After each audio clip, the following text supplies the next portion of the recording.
Pria ini bangun di dalam kandang logam. Dia tidak berpakaian dan tidak tahu di mana dia berada. Ketika dia melihat sekeliling, dia melihat banyak kandang serupa dengan orang-orang malang yang akan segera menjadi pekerja paksa. Tapi Jin sama sekali tidak terganggu dengan pemandangan ini. Karena ketika seorang gadis bandit datang memberi mereka makan, dia dengan santai berdiri dan merobek kandang itu seolah-olah bukan apa-apa. Ketika gadis itu melihat betapa mudahnya dia menghancurkan logam, dia ketakutan dan terkejut, khawatir dia akan melukainya. Tapi alih-alih menyakitinya, pria kita menyembuhkannya dan mengetahui bahwa dia membantu bandit hanya karena mereka menahan adik laki-lakinya dan memaksanya untuk bekerja untuk mereka. Jadi Jin memutuskan untuk berurusan dengan para berandal itu sekarang juga. Dia menghancurkan pintu dan membuatnya terlempar bersama bandit pertama hingga menembus dinding. Dia sama sekali tidak peduli dengan kenyataan bahwa dia telanjang. Jin melumpuhkan mereka satu persatu, hanya menyisakan tumpukan bandit yang babak belur. Para bandit yang terkejut tidak memiliki kesempatan. Dia terlalu cepat dan kuat bagi mereka. Akhirnya, dia sampai ke bos mereka. Dan sampah ini, meskipun dianggap sangat kuat di dunia ini, bahkan tidak mencoba melawan. Melihat bagaimana anak kita menghadapi bandit terakhir, dia hanya memohon untuk menunggu dan bertanya apa yang dia inginkan. Uang dan orang-orang untuk diperbudak bukanlah masalah, tetapi orang kita hanya menghabisi bandit yang tersisa dan mendekat. Bos bandit ini sama sekali tidak mengerti apa yang sedang terjadi dan mengapa dia tidak bisa menggunakan kekuatan spiritualnya. Dan mengapa pria telanjang ini begitu kuatnya luar biasa. Jin hanya melihatnya seperti serangga menyedihkan dan bajingan ini menyadari dia benar-benar dalam masalah. Jadi dia mulai berlari untuk menunjukkan upaya terakhirnya, sebuah kandang dengan monster di dalamnya. Dan bos bandit itu yakin anak kita sudah tamat sekarang. Tetapi ketika monster itu menerjang ke depan, Jin dengan mudah menahan serangannya. Sekarang bajingan ini benar-benar terkejut. Dia belum pernah melihat manusia menahan serangan langsung dari monster dengan tangan kosong. Ternyata Jin memiliki fisik yang luar biasa. Dan bukan itu saja, selanjutnya, dia mengeluarkan kekuatan ilahinya dan menghancurkan monster itu dengan pancaran energi. Dan setelah selesai, dia berbalik ke bajingan itu untuk menghajarnya habis-habisan atas apa yang telah dia lakukan pada semua jiwa yang malang itu. Tapi kenapa Jin begitu kuat dan bagaimana dia mendapatkan kekuatan ini? Yah, semuanya berawal 100 juta tahun yang lalu. Sebuah bencana besar menimpa planet bumi, menghancurkan seluruh populasi manusia di seluruh dunia. Benih malapetaka ini berakar ketika sebuah virus misterius mulai memutasi hewan, mengubah mereka menjadi monster menakutkan dari dunia lain yang kemudian dijuluki perusak. Dalam beberapa tahun singkat, wabah menyebar begitu cepat sehingga umat manusia kehilangan 99% populasinya karena kehancuran tersebut. Sisa-sisa umat manusia mencoba yang terbaik untuk mempertahankan garis depan dan melawan balik. Sayangnya, dengan cepat menjadi jelas bahwa peperangan konvensional sama sekali tidak berguna melawan makhluk-makhluk ini. Digerakkan oleh keputusasaan, manusia mulai bereksperimen pada sesama. Dari semua percobaan, Jin Sudu adalah satu-satunya subjek uji yang berhasil menunjukkan hasil nyata. Bersamaan dengannya, para ilmuwan merekayasa antivirus yang terdiri dari nanomesin yang dirancang untuk memulihkan lingkungan planet yang rusak. Dengan kemampuan luar biasa yang baru diperolehnya, Jin menjadi penyelamat dunia yang luar biasa ini, selalu berusaha melindungi kantung-kantung terakhir umat manusia yang bertahan hidup. Namun, pada akhirnya, semua itu sia-sia. Mereka terlambat, dan akhirnya, bahkan para penyintas manusia terakhir pun meninggal dunia. Karena tidak ada lagi yang perlu dilindungi, keberadaan Jin terasa kehilangan tujuannya, merasa gagal dalam tugas yang memang menjadi alasannya diciptakan. Setidaknya, itulah yang dipercayai oleh temannya, ilmuwan Kagura. Jin memiliki pandangan yang sangat berbeda. Baginya, masih ada alasan untuk terus maju. Bahkan jika dia tidak bisa menyelamatkan populasi saat ini, dia tetap yakin bahwa kekuatannya bisa bermanfaat bagi generasi mendatang. Dengan nanomesin yang sudah bekerja keras membersihkan pengaruh para perusak dari lingkungan, dia optimis bahwa bumi pada akhirnya akan pulih, dan dia bersedia menunggu hari itu. Akibatnya, Kagura menempatkannya di dalam kapsul hibernasi yang dirancang untuk menjaganya tetap hidup selama berabad-abad mendatang. Saat Jin tertidur lelap dalam stasis, monster-monster terus menghancurkan planet.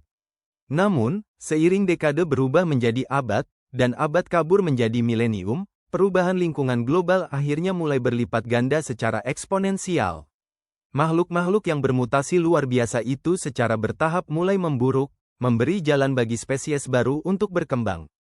Siklus evolusi ini berlanjut selama 100 juta tahun, akhirnya membawa kita ke adegan di mana trio makhluk humanoid yang baru berevolusi dengan putus asa mencoba untuk berlari lebih cepat dari monster yang menakutkan. Para penyintas yang panik itu menemukan reruntuhan kuno dan dengan cepat bersembunyi di dalamnya untuk mencari perlindungan. Binatang iblis tanpa henti itu menerobos masuk ke fasilitas mengejar mereka. Terpojok tanpa tempat lari, trio itu pada dasarnya siap menjadi santapan lezat bagi makhluk tersebut. Dalam permohonan putus asa terakhir, gadis dalam kelompok itu berteriak minta tolong, berdoa agar dewa pelindung desa menyelamatkan mereka. Ajaibnya, kata-katanya didengar, memicu kebangkitan anak laki-laki kita, yang telah tidur di dalam kapsul tepat di belakang mereka selama 100 juta tahun. Manusia purba itu melepaskan pancaran energi, tepat mengenai monster itu di tempat. Trio yang bingung itu tidak tahu apa yang baru saja terjadi, dan situasinya semakin kacau ketika seorang pria tanpa busana muncul entah dari mana. Hal pertama yang dilakukan cat telanjang ini adalah mencari pakaiannya, yang tersimpan rapi dalam kotak terkunci tahan lama yang dikembangkan temannya, Kagura. Setelah menyalakan sistem kuno lab, dia menemukan bahwa pada dasarnya dia telah melompat cepat 100 juta tahun ke masa depan. Meskipun berlalunya zaman telah merusak sebagian besar data, sungguh keajaiban bahwa mesin-mesin itu masih berfungsi. Tampaknya virus nanomachine yang diciptakan Kagura melakukan persis seperti yang seharusnya, menghancurkan elemen-elemen yang merusak dan membantu melestarikan fasilitas tersebut. Dia juga menemukan kubus komunikasi yang ditinggalkan oleh teman lamanya, meskipun isinya masih menjadi misteri untuk saat ini. Dia kemudian berbalik ke arah penduduk lokal yang mirip manusia, sama sekali tidak menyadari bahwa dirinya tidak berpakaian. Menyadari ada anak-anak yang memperhatikannya, dia segera berpakaian, mengembalikan penampilannya seperti jutaan tahun lalu. Tak lama kemudian, dia keluar dari fasilitas itu bersama trio tersebut, hanya untuk langsung dibutakan oleh teriknya matahari di atas cakrawala. Sejujurnya, dia tidak menyangka pemandangan itu akan begitu cerah. Pemandangan di hadapannya sangatlah menakjubkan, sangat berbeda dengan gurun apokaliptik yang pernah dia kenal. Anak-anak itu segera mulai kembali ke pemukiman mereka, bersikeras agar dewa pelindung mereka mengikuti mereka. Anak kita, di sisi lain, terlalu sibuk mencoba mencari tahu jenis makhluk apa yang sedang ia hadapi. Bagaimanapun, seharusnya umat manusia sudah menjadi bahan bakar fosil sekarang. Para humanoid dengan ciri-ciri binatang yang jelas ini pasti adalah hasil evolusi jutaan tahun, yang dicampur dengan campur tangan terus-menerus dari mesin nano.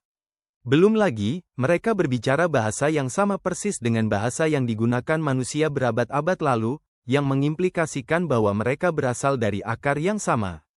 Dia memperkenalkan dirinya sebagai Jin Sidou, meminta agar mereka menggunakan nama depannya saja. Sebagai balasan, gadis dengan telinga kambing memperkenalkan dirinya sebagai Hakama Phil. Pria yang mirip koala itu adalah Danpo, dan gadis kucing di sampingnya adalah Sandy. Hakama memutuskan untuk menunda basa-basi lainnya, dan mulai menarik Jin, menjelaskan bahwa desanya tidak jauh dari sana. Dia sangat ingin membawa dewa pelindung yang baru mereka temukan pulang agar bisa mengusir para penyerbu. Sayangnya, ketika mereka tiba, desa itu sudah diserbu dan hancur, dengan beberapa permukiman dilalap api. Sandy benar-benar terpukul melihat pemandangan yang mengerikan itu dan bergegas maju dengan panik untuk mencari ibunya. Saat mereka melihat kerusakan yang terjadi, Jin menyempatkan diri untuk merenungkan situasi sulit mereka. Dia langsung menyadari betapa rapuhnya pertahanan kota ini. Baik tembok perbatasan maupun rumah-rumah dibangun dari kayu sederhana. Detail ini saja sudah membuat sangat jelas bahwa peradaban baru ini secara teknologi jauh tertinggal dari era manusia yang dia ingat. Semakin masuk ke dalam desa, Jin melihat seorang wanita sedang berusaha melawan monster aneh. Dari pandangan sekilas saja, jelas bahwa dia hampir tidak mampu bertahan. Tidak butuh waktu lama baginya untuk menyadari bahwa makhluk yang dia hadapi terlihat identik dengan para perusak dari jutaan tahun lalu. Lebih jauh lagi, para perusak yang selamat bukanlah satu-satunya hal aneh di sini. Hakama kecil rupanya mengetahui semacam teknik sihir yang membuat tubuhnya bercahaya. Pada akhirnya, intervensinya tidak diperlukan. Jin melesat maju dan dengan mudah mengalahkan monster itu dengan satu tendangan dahsyat. Dengan sigap, dia mengangkat wanita yang terluka itu ke dalam pelukannya dan bergegas keluar dari area berbahaya, memberikan Hakama kecil kesempatan untuk memberikan serangan terakhir. Menyalurkan sihirnya, dia melepaskan bola api kecil yang sangat kuat, secara efektif mengalahkan monster itu. Mengamati makhluk yang tidak bergerak itu, Jin membenarkan teorinya. Mesin nano atmosfer memang telah melucuti monster-monster ini dari kemampuan penyembuhan legendaris mereka.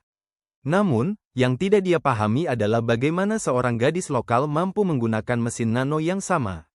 Dugaannya adalah bahwa orang-orang ini menarik partikel mesin nano langsung dari atmosfer dan menyalurkannya ke dalam mantra ofensif, seperti yang dia lakukan. Masalah utamanya adalah bahwa secara historis, hanya manusia murni yang mampu memanipulasi teknologi itu. Dia langsung mengungkapkan rasa ingin tahunya kepada wanita yang baru saja dia selamatkan, bertanya-tanya apakah semua orang di era ini memiliki sihir semacam itu. Dia tidak sepenuhnya yakin apa yang dia maksud, tetapi dia menjelaskan bahwa hanya segelintir orang terpilih yang benar-benar dapat menggunakan kemampuan ini. Dalam budaya mereka, diyakini bahwa individu yang diberkahi kekuatan dewata adalah satu-satunya yang berhak menggunakan sihir ini. Di desa khusus mereka, tidak ada lebih dari 4 orang yang memiliki keistimewaan ini. Jin tidak perlu berpikir keras untuk menyatukannya. Kekuatan dewata hanyalah cara primitif dan mewah mereka menjelaskan manipulasi mesin nano. Hakama bergegas menghampiri wanita yang lebih tua, yang ternyata adalah neneknya, dengan cemas menanyakan tentang penduduk desa lainnya, hanya untuk mengetahui bahwa mereka sudah dievakuasi. Pernyataan ini membawa kelegaan bagi mereka bertiga. Meskipun sang nenek sangat khawatir mengapa anak-anak itu kembali ke desa yang berbahaya, alih-alih ikut mengungsi dengan yang lain.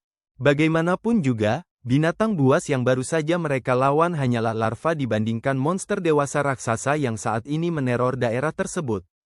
Tiba-tiba, sebuah suara yang menenangkan menembus ketegangan, meyakinkan wanita tua itu bahwa tidak ada yang perlu dikhawatirkan. Penyerbu raksasa yang dia sebutkan, pendatang baru ini dengan percaya diri menyatakan dia bisa mengalahkannya sendirian.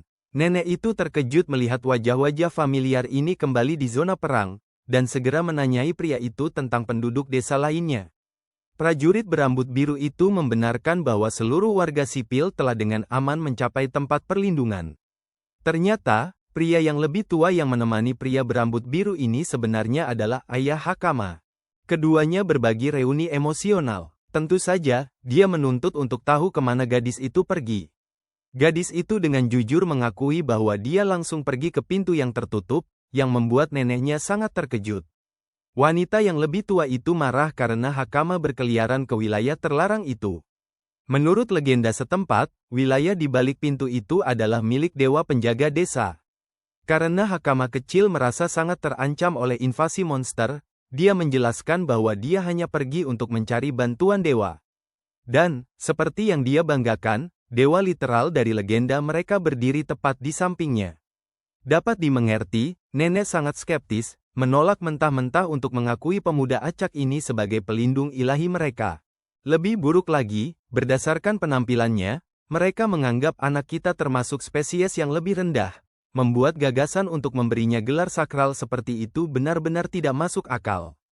Sandi kecil mencoba meyakinkan kakaknya yang berambut biru bahwa Jin adalah orang yang tepat. Sebagai tanggapan, kakaknya yang sangat berprasangka cepat menolak klaimnya, menunjuk secara khusus pada telinga manusia biasa Jin. Dalam masyarakat mereka, siapapun yang tidak mewarisi ciri-ciri hewan yang berbeda diklasifikasikan sebagai makhluk yang lebih rendah. Sejauh yang orang ini bisa katakan, adik perempuannya hanya bertindak di bawah kesalahpahaman besar dan naif. Namun, gadis kecil itu tetap teguh, dengan bangga mengungkapkan bahwa pria ini dengan mudah mengalahkan penyerbu yang mengejar mereka. Tidak terkesan, kakaknya mengibaskan debu dari kakinya, dengan sombong mengklaim bahwa dia juga bisa mengalahkan penyerbu. Mengalihkan perhatiannya ke pahlawan kita, yang sudah tampak sangat lelah dengan semua omong kosong yang tidak perlu ini, prajurit berambut biru itu memperingatkan penyusup itu, menyuruhnya untuk segera meninggalkan desa karena mereka tidak punya ruang untuk menampung makhluk dengan darah yang lebih rendah. Si cerewet itu terus berjalan melewati jin, masih terus berbicara. Dia begitu penuh dengan dirinya sendiri sehingga dia secara sukarela mengambil tugas berbahaya membunuh penyerbu raksasa itu sendirian. Omong-omong, si kepala biru yang sombong ini bernama Sars. Nenek itu menjadi sangat khawatir dengan keputusan yang gegabah dan spontan yang baru saja dibuat Sars. Kemudian, dia mengalihkan perhatiannya kembali ke Jin. Meskipun dia masih tidak peduli siapa Jin sebenarnya, dia mengakui akan sangat tidak sopan jika tidak mengungkapkan rasa terima kasihnya yang tulus karena telah menyelamatkan hidupnya. Setelah mengucapkan terima kasih, dia meminta satu bantuan terakhir, untuk membantu mengantar anak-anak kembali ke tempat penampungan yang aman. Sementara dia pergi untuk memastikan Sars tidak menyia-nyiakan hidupnya karena kesombongan belaka. Tidak mengherankan, anak kita ini menolak mentah-mentah untuk menurut. Mereka langsung mempertanyakan harga dirinya, dan dia tentu tidak akan hanya berdiri diam dan membiarkan mereka meremehkannya. Dia memutuskan untuk memastikan mereka menyadari bahwa dia bukanlah pengamat yang tidak berguna, dan dia jelas bukan makhluk yang lebih rendah. Adegan kemudian beralih ke danau terdekat, yang saat ini menjadi tempat monster besar dan mengerikan itu berada. Sars akhirnya tiba di tempat kejadian, dan pria itu bahkan tidak bergeming sebelum mengambil posisi bertarung. Dengan tombak dan tubuhnya yang dipenuhi petir seperti Zeus, dia melakukan lari cepat kilat menuju binatang itu. Dalam upaya untuk melakukan serangan balik, makhluk menjijikkan itu benar-benar menggunakan anak-anaknya sendiri sebagai senjata pelontar.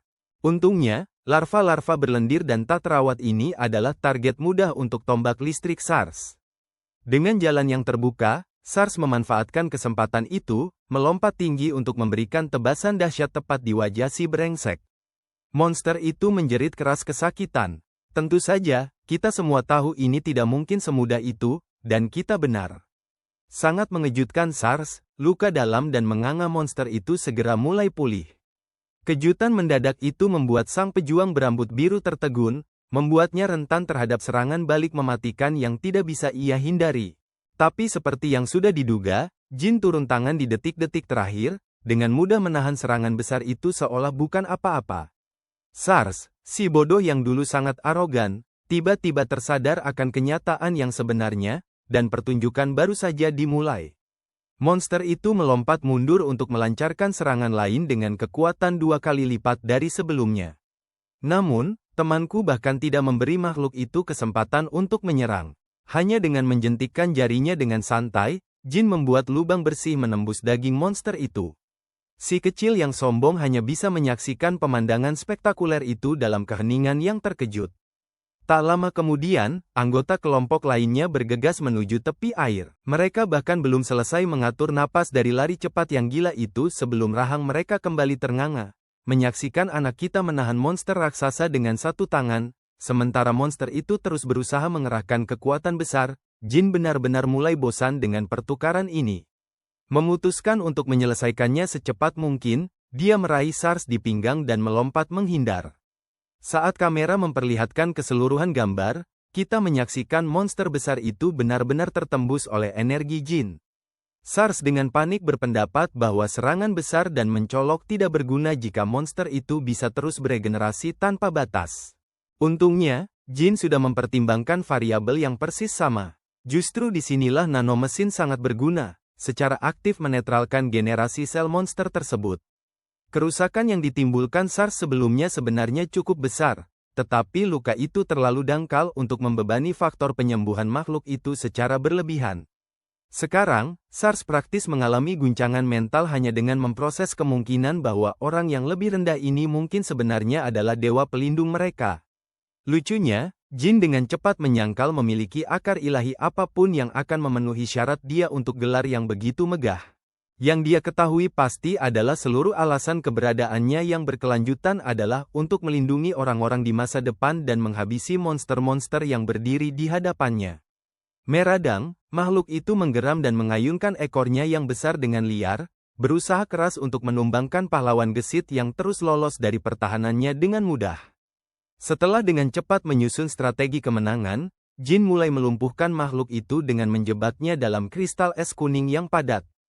Saat dia mengisi kekuatan untuk serangan telak yang dijamin akan menghancurkan makhluk itu berkeping-keping, dia akhirnya memberikan perkenalan yang layak. Dia menyatakan dirinya sebagai monster yang lahir langsung dari kebodohan tragis umat manusia sendiri. Dia adalah peninggalan yang selamat melalui 100 juta tahun tidur, senjata yang ditunjuk untuk membersihkan bumi dari ancaman mengerikan ini. SARS tidak sepenuhnya mengerti apa yang orang ini gumamkan, tetapi satu-satunya hal yang dia pedulikan saat ini adalah apakah Jin benar-benar dapat membuktikan klaim besarnya. Tentu saja Jin bisa. Lagi pula, dia adalah puncak dari eksperimen tragis dan keras yang tak terhitung jumlahnya, sebuah senjata yang dipersiapkan melampaui imajinasi, lahir dari sejarah berdarah umat manusia. Dia adalah manusia pertama, terakhir, dan satu-satunya yang sejati yang tersisa di dunia ini. Dengan perkenalannya yang lengkap, Jin melepaskan serangan energi yang sangat menyilaukan sehingga langsung membakar monster itu. Sinar itu begitu kuatnya tak terukur sehingga menembus atmosfer bumi dan mencapai ruang hampa, memastikan tidak ada kesempatan bagi si brengsek itu untuk tumbuh kembali. Setelah monster itu benar-benar mati dan lenyap, SARS kehilangan semangat untuk berbicara, karena kesombongannya yang berlebihan baru saja terpatahkan. Sementara itu, tanpa disadari oleh kelompok tersebut, sepertinya ada seseorang yang mengawasi anak laki-laki kita dari balik semak-semak. Wanita misterius ini awalnya hanya dikirim untuk mengamati jenis penyerbu baru yang dilaporkan di danau. Dia tentu saja tidak menyangka akan beruntung menyaksikan jenis monster yang sangat berbeda beraksi. Sejauh yang dia ketahui, bahkan para petinggi elit Satria Suci di ibu kota kerajaan tidak akan berani menghadapi ancaman sebesar itu sendirian. Namun, pemuda tak dikenal ini membuatnya terlihat sangat mudah. Sang mata-mata sangat bersemangat sehingga dia tidak bisa menahan diri untuk menyampaikan semua yang baru saja dia saksikan kembali ke guildnya. Kemudian pada hari itu, Jin akhirnya mendengarkan pesan holografik berumur jutaan tahun yang ditinggalkan temannya, Kagura, untuknya. Teman digitalnya memulai dengan mengakui bahwa jutaan tahun pasti telah berlalu saat Jin benar-benar menonton ini. Karena lompatan waktu yang sangat besar ini, Kagura sangat ingin tahu seperti apa masa depan bumi dan apakah lingkungan planet ini benar-benar telah pulih. Sejak awal, dia menyampaikan kabar buruk. Para koruptor jahat tidak akan pernah benar-benar punah, bahkan jika dunia itu sendiri pulih secara drastis. Dan jujur saja, fakta itu sudah cukup jelas karena Jin baru saja selesai melawan salah satunya. Kagura mengungkapkan bahwa saat Jin tertidur lelap, dia secara berkala memasuki semacam tidur panjang untuk mengamati perubahan bertahap yang terjadi di seluruh dunia. Berkat pemulihan lingkungan, jumlah koruptor secara keseluruhan terus menurun. Sayangnya, seiring perubahan ekosistem, para koruptor mulai berevolusi seiring dengan itu.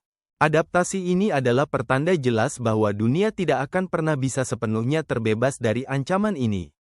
Untuk mengatasi ini, Kagura menjelaskan bahwa dia sengaja secara genetik memodifikasi bentuk kehidupan yang baru muncul, memberi mereka potensi untuk melawan para perusak alih-alih hanya menjadi korban mereka.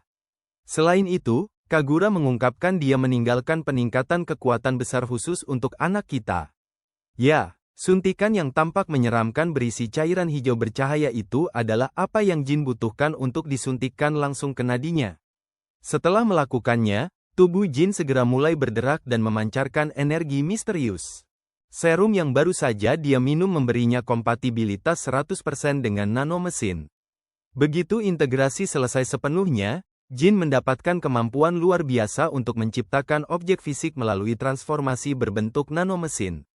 Yang terbaik, peningkatan ini hanyalah permulaan. Teman lamanya mengungkapkan bahwa dia telah menyembunyikan peningkatan kekuatan serupa yang tersebar di seluruh dunia. Dia sengaja tidak menyimpannya di satu tempat, untuk berjaga-jaga jika para koruptor berhasil menghancurkan fasilitas dan melenyapkan semuanya sekaligus. Selain itu, perburuan ini memastikan Jin harus melakukan perjalanan keliling dunia dan menyaksikan keindahan dunia baru secara langsung. Kagura mengakui dia tidak tahu ancaman macam apa yang akan ditimbulkan para perusak di era yang jauh ini. Tetapi dia sangat yakin bahwa masa depan jauh lebih cerah daripada kenyataan suram dan apokaliptik yang mereka tinggalkan berabad-abad lalu. Seiring berjalannya pesan, proyeksi holografik menunjukkan betapa ilmuwan malang itu menua seiring waktu. Ini adalah momen yang menyedihkan namun juga mengharukan, karena Kagura mengungkapkan kesedihan mendalam, mengetahui dia tidak akan pernah bisa melihat dunia yang indah dan dipulihkan ini sendiri. Setelah secara resmi menyerahkan tanggung jawab masa depan kepada Jin, pesan itu akhirnya selesai. Tepat pada waktunya, Hakama dan anggota geng lainnya tiba, aktif mencari apa yang mereka sebut dewa pelindung mereka. Dia dan pria koala itu, Danpo, datang untuk membawanya kembali ke desa karena seluruh permukiman sangat menantikannya. Saat mereka kembali, mata tajam Jin menangkap kilatan kunci akses fasilitas penelitian yang familiar tergantung di leher Hakama.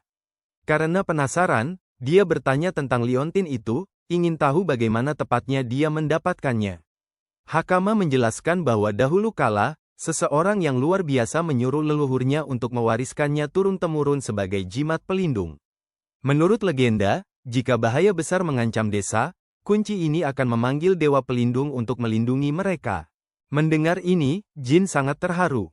Dia senang temannya berusaha sedemikian rupa untuk menyiapkan semuanya untuknya, membuatnya merasa sangat berhutang budi pada Kagura. Kembali di pusat desa, pesta meriah sudah berlangsung. Sementara semua orang sibuk makan dan minum, anak-anak akhirnya membawa kembali pelindung mereka ke tengah perhatian. Akan tetapi, suasana sedikit berubah ketika penduduk desa dewasa langsung mulai bergosip saat melihat makhluk dari spesies yang lebih rendah. Dalam pikiran sempit mereka, tidak masuk akal bagi makhluk biasa secara biologis untuk memegang gelar legendaris dewa pelindung. Saat mereka dengan lantang meragukan potensi anak kita, SARS tiba-tiba berdiri dan meluapkan emosinya pada kelompok itu karena berani menyalahkan penyelamat mereka. Dia bahkan sampai memberikan beberapa pukulan yang setimpal. Bagaimanapun juga, para munafik ini adalah pengecut yang kabur begitu bahaya muncul. Menyaksikan perdebatan sengit ini, Hakama dan Danpo bisa merasakan kemunafikan yang terpancar dari SARS. Bagaimanapun juga, dialah orang pertama yang mencemooh dan meragukan kekuatan Jin beberapa jam sebelumnya.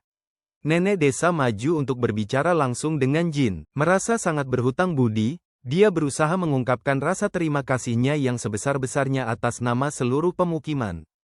Kenyataannya, jika bukan karena bantuannya yang tepat waktu, tidak satu pun dari mereka akan berdiri di sana saat ini. Desa itu mungkin sudah hancur. Seperti biasa, dia dengan santai menepis pujian itu, bersikeras bahwa itu hanyalah bagian dari pekerjaannya. Namun, dia tahu orang-orang ini tidak akan membiarkannya pergi begitu saja tanpa memberinya sesuatu sebagai tanda niat baik. Daripada meminta kekayaan materi, dia meminta sesuatu yang jauh lebih berharga, yaitu informasi. Jin ingin laporan rinci tentang keadaan dunia saat ini. Sayangnya, sekelompok penduduk desa terpencil tidak benar-benar memiliki kemampuan untuk menjawab pertanyaan geopolitik yang begitu rumit.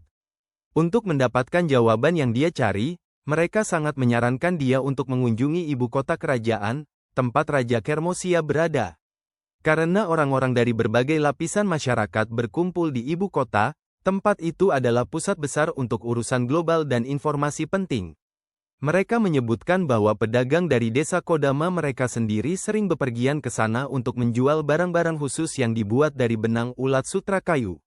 Meskipun jalan menuju ibu kota terkenal panjang dan berbahaya, nenek itu yakin Jin akan baik-baik saja karena dia jelas bukan orang biasa. Dia bahkan menugaskan Hakama menjadi pemandunya secara resmi, menyarankan agar Jin mengajaknya serta karena dia sudah berencana menuju ibu kota kerajaan.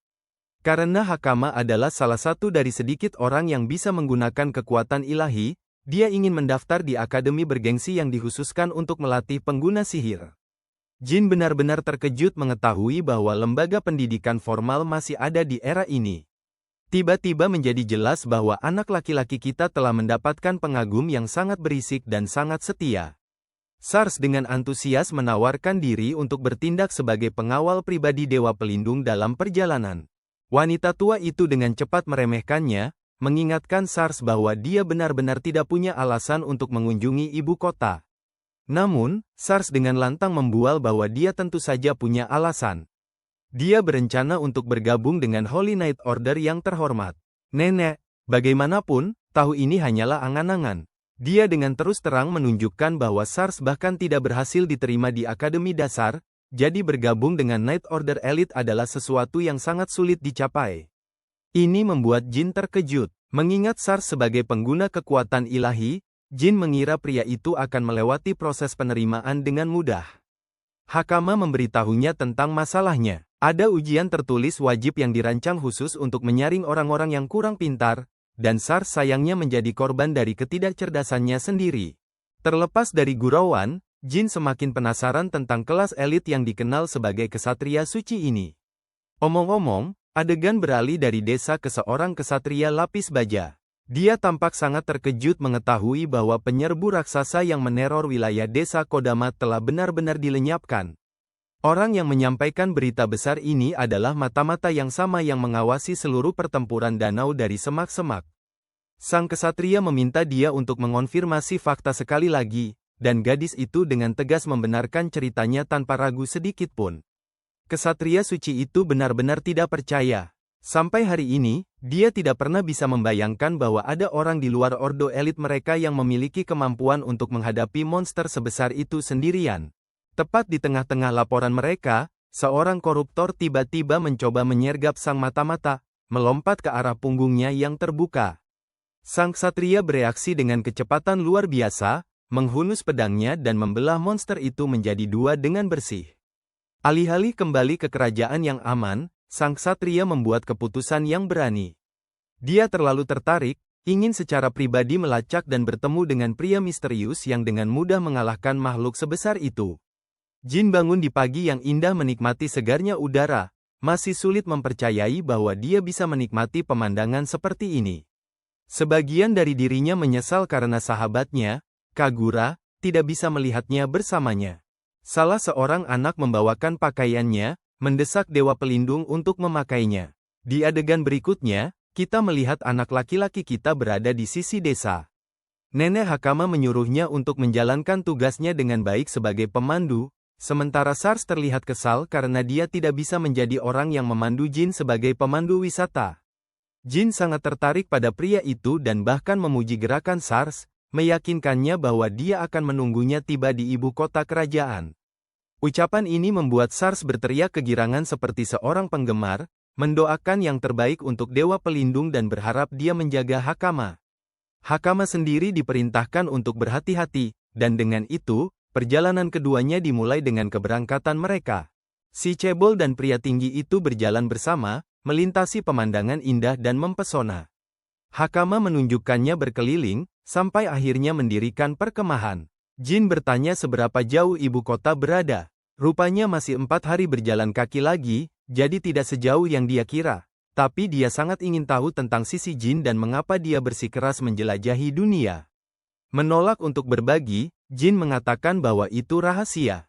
Dalam hati, Gojo ini tahu bahwa para perusak masih hidup berdasarkan deskripsi Kagura yang tidak jelas, dan dia bahkan sempat bertemu beberapa di era ini.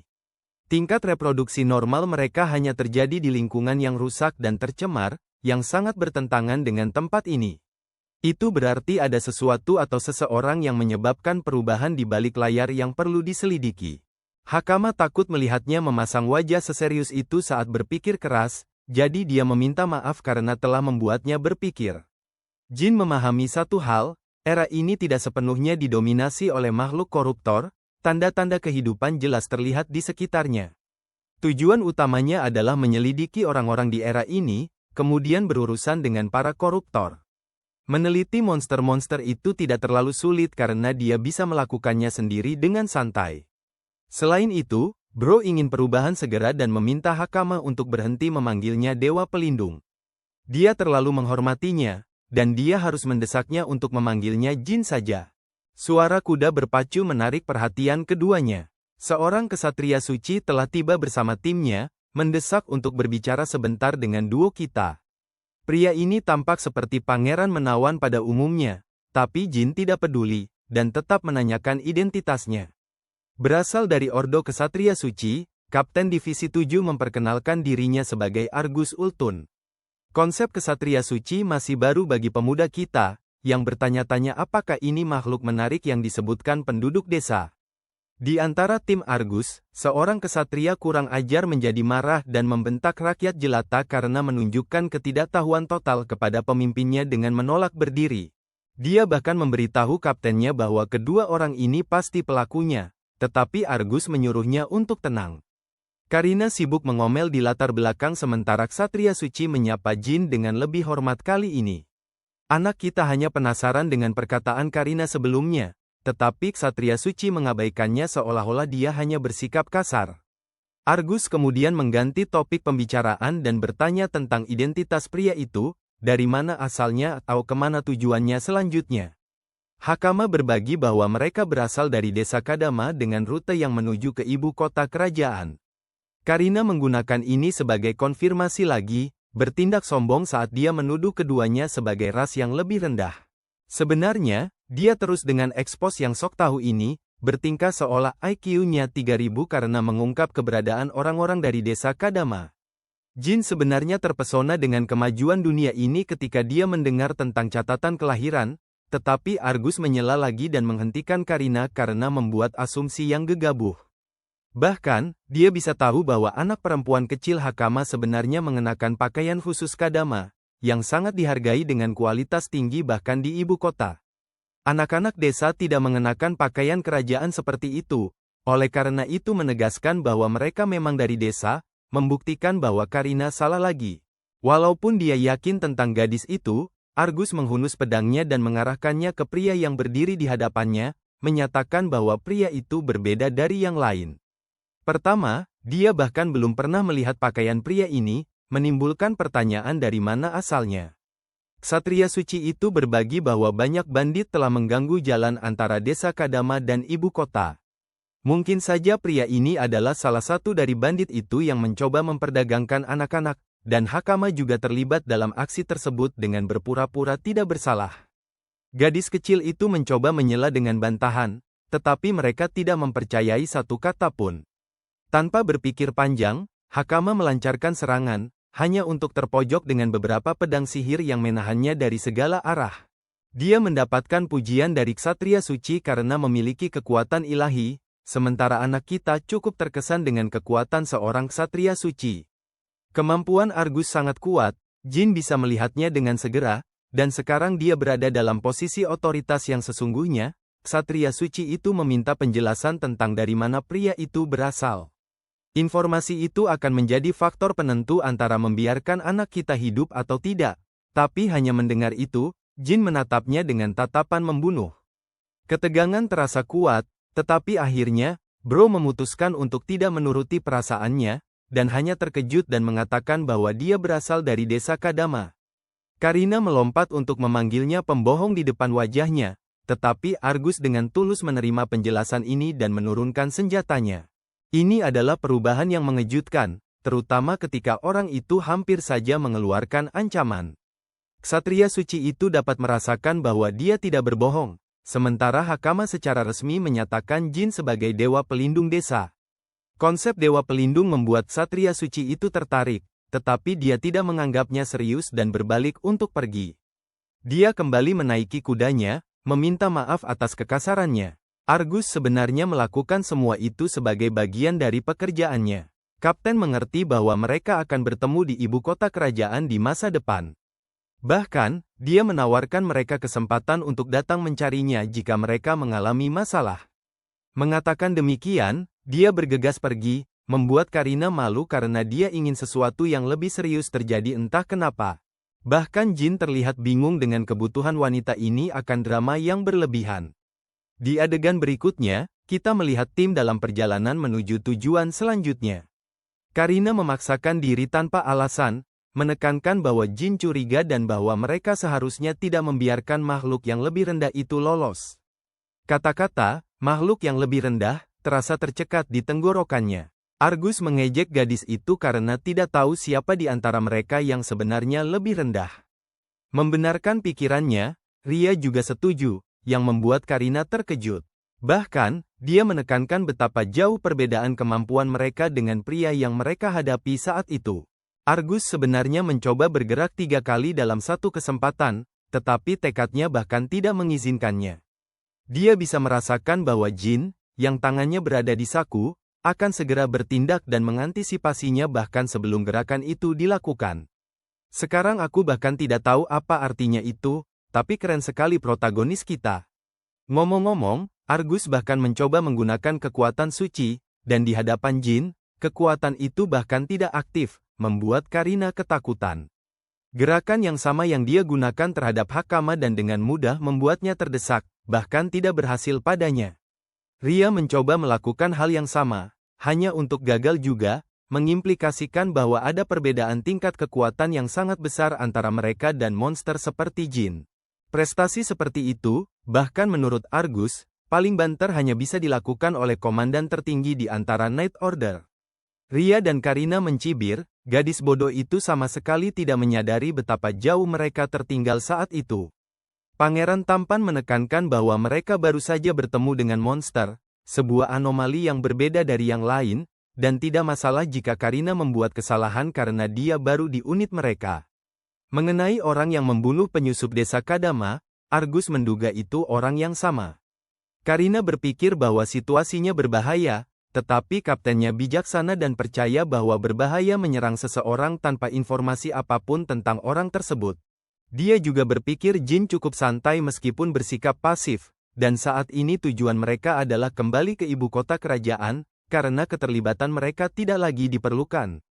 Hal terakhir yang mereka bicarakan adalah memberitahu guild mengenai situasi para bandit, dan dalam pikiran Argus, dia merasa asing dengan karakter dewa pelindung desa Kadama ini.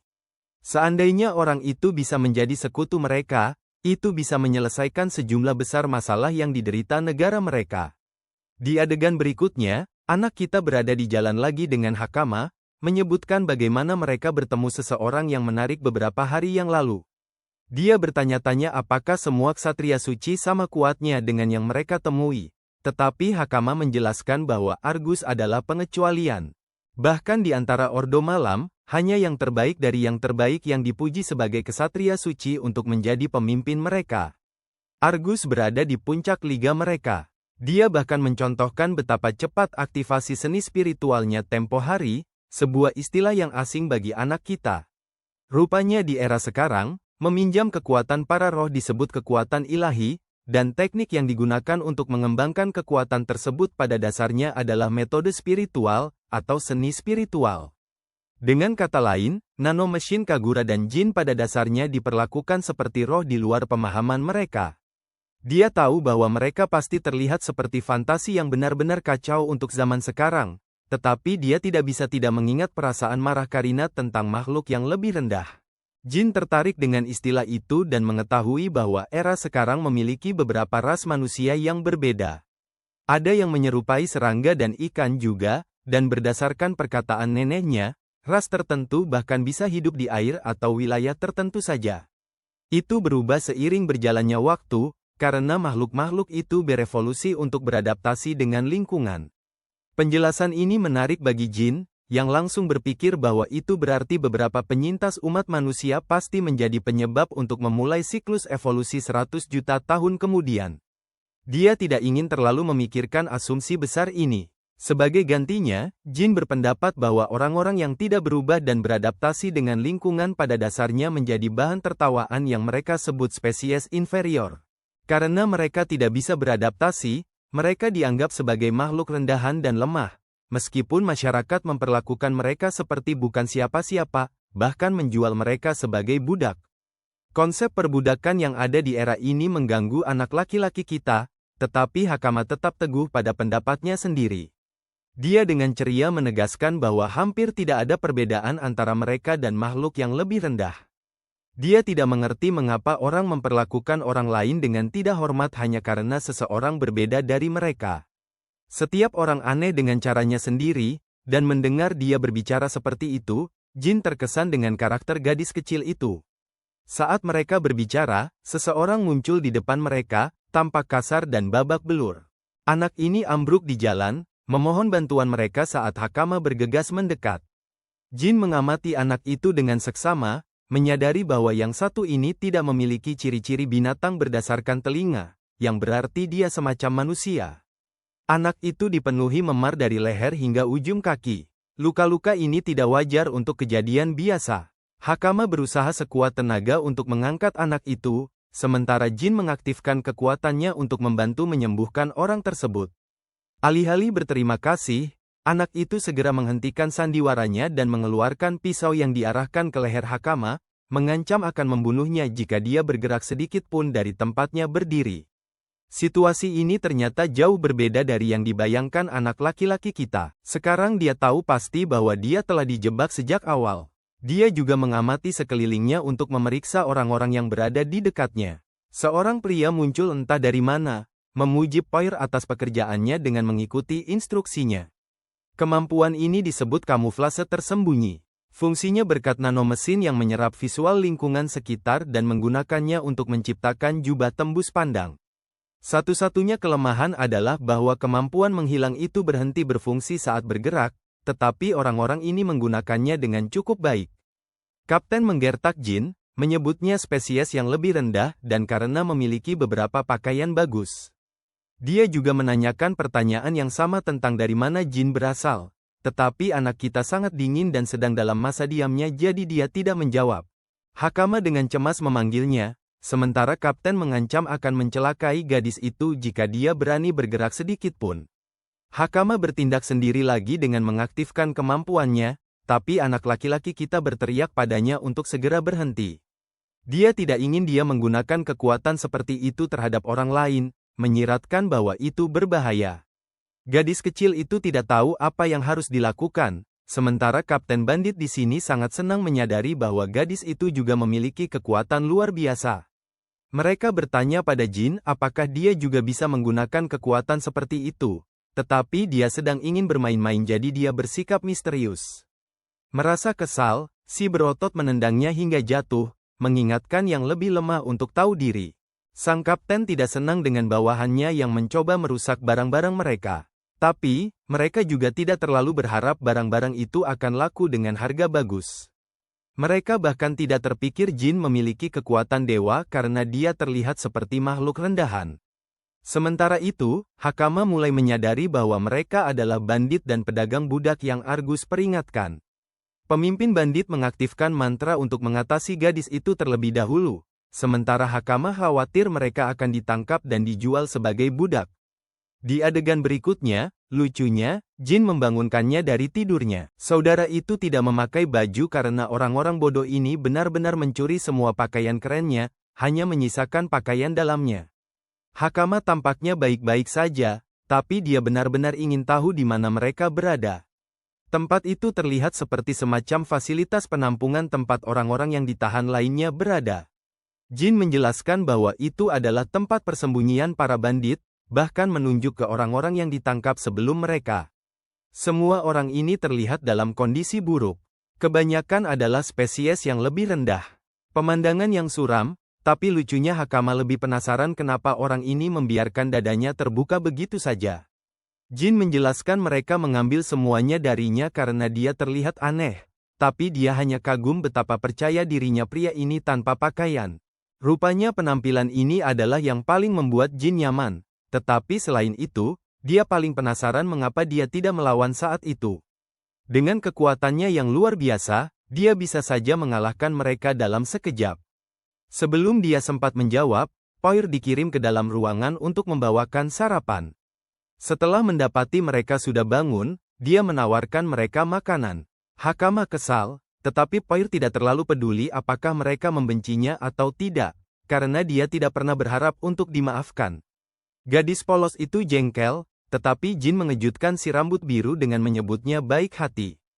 Hal ini mengejutkan si pura-pura korban, tetapi pada kenyataannya, Jin berbagi bahwa orang jahat bahkan tidak peduli dengan konsep apakah seseorang membenci mereka, atau apakah mereka pantas mendapatkan pengampunan. Fakta bahwa Poir memikirkan hal-hal ini sudah cukup untuk menyimpulkan dia baik hati. Bagaimanapun, si pria celana dalam di sini sudah selesai bermain yoga dan mulai dengan urusan yang sebenarnya. Dia meraih jeruji-jeruji itu seperti Paman Iroh, benar-benar membengkokkannya hingga terpisah untuk membuka jalan keluar baginya.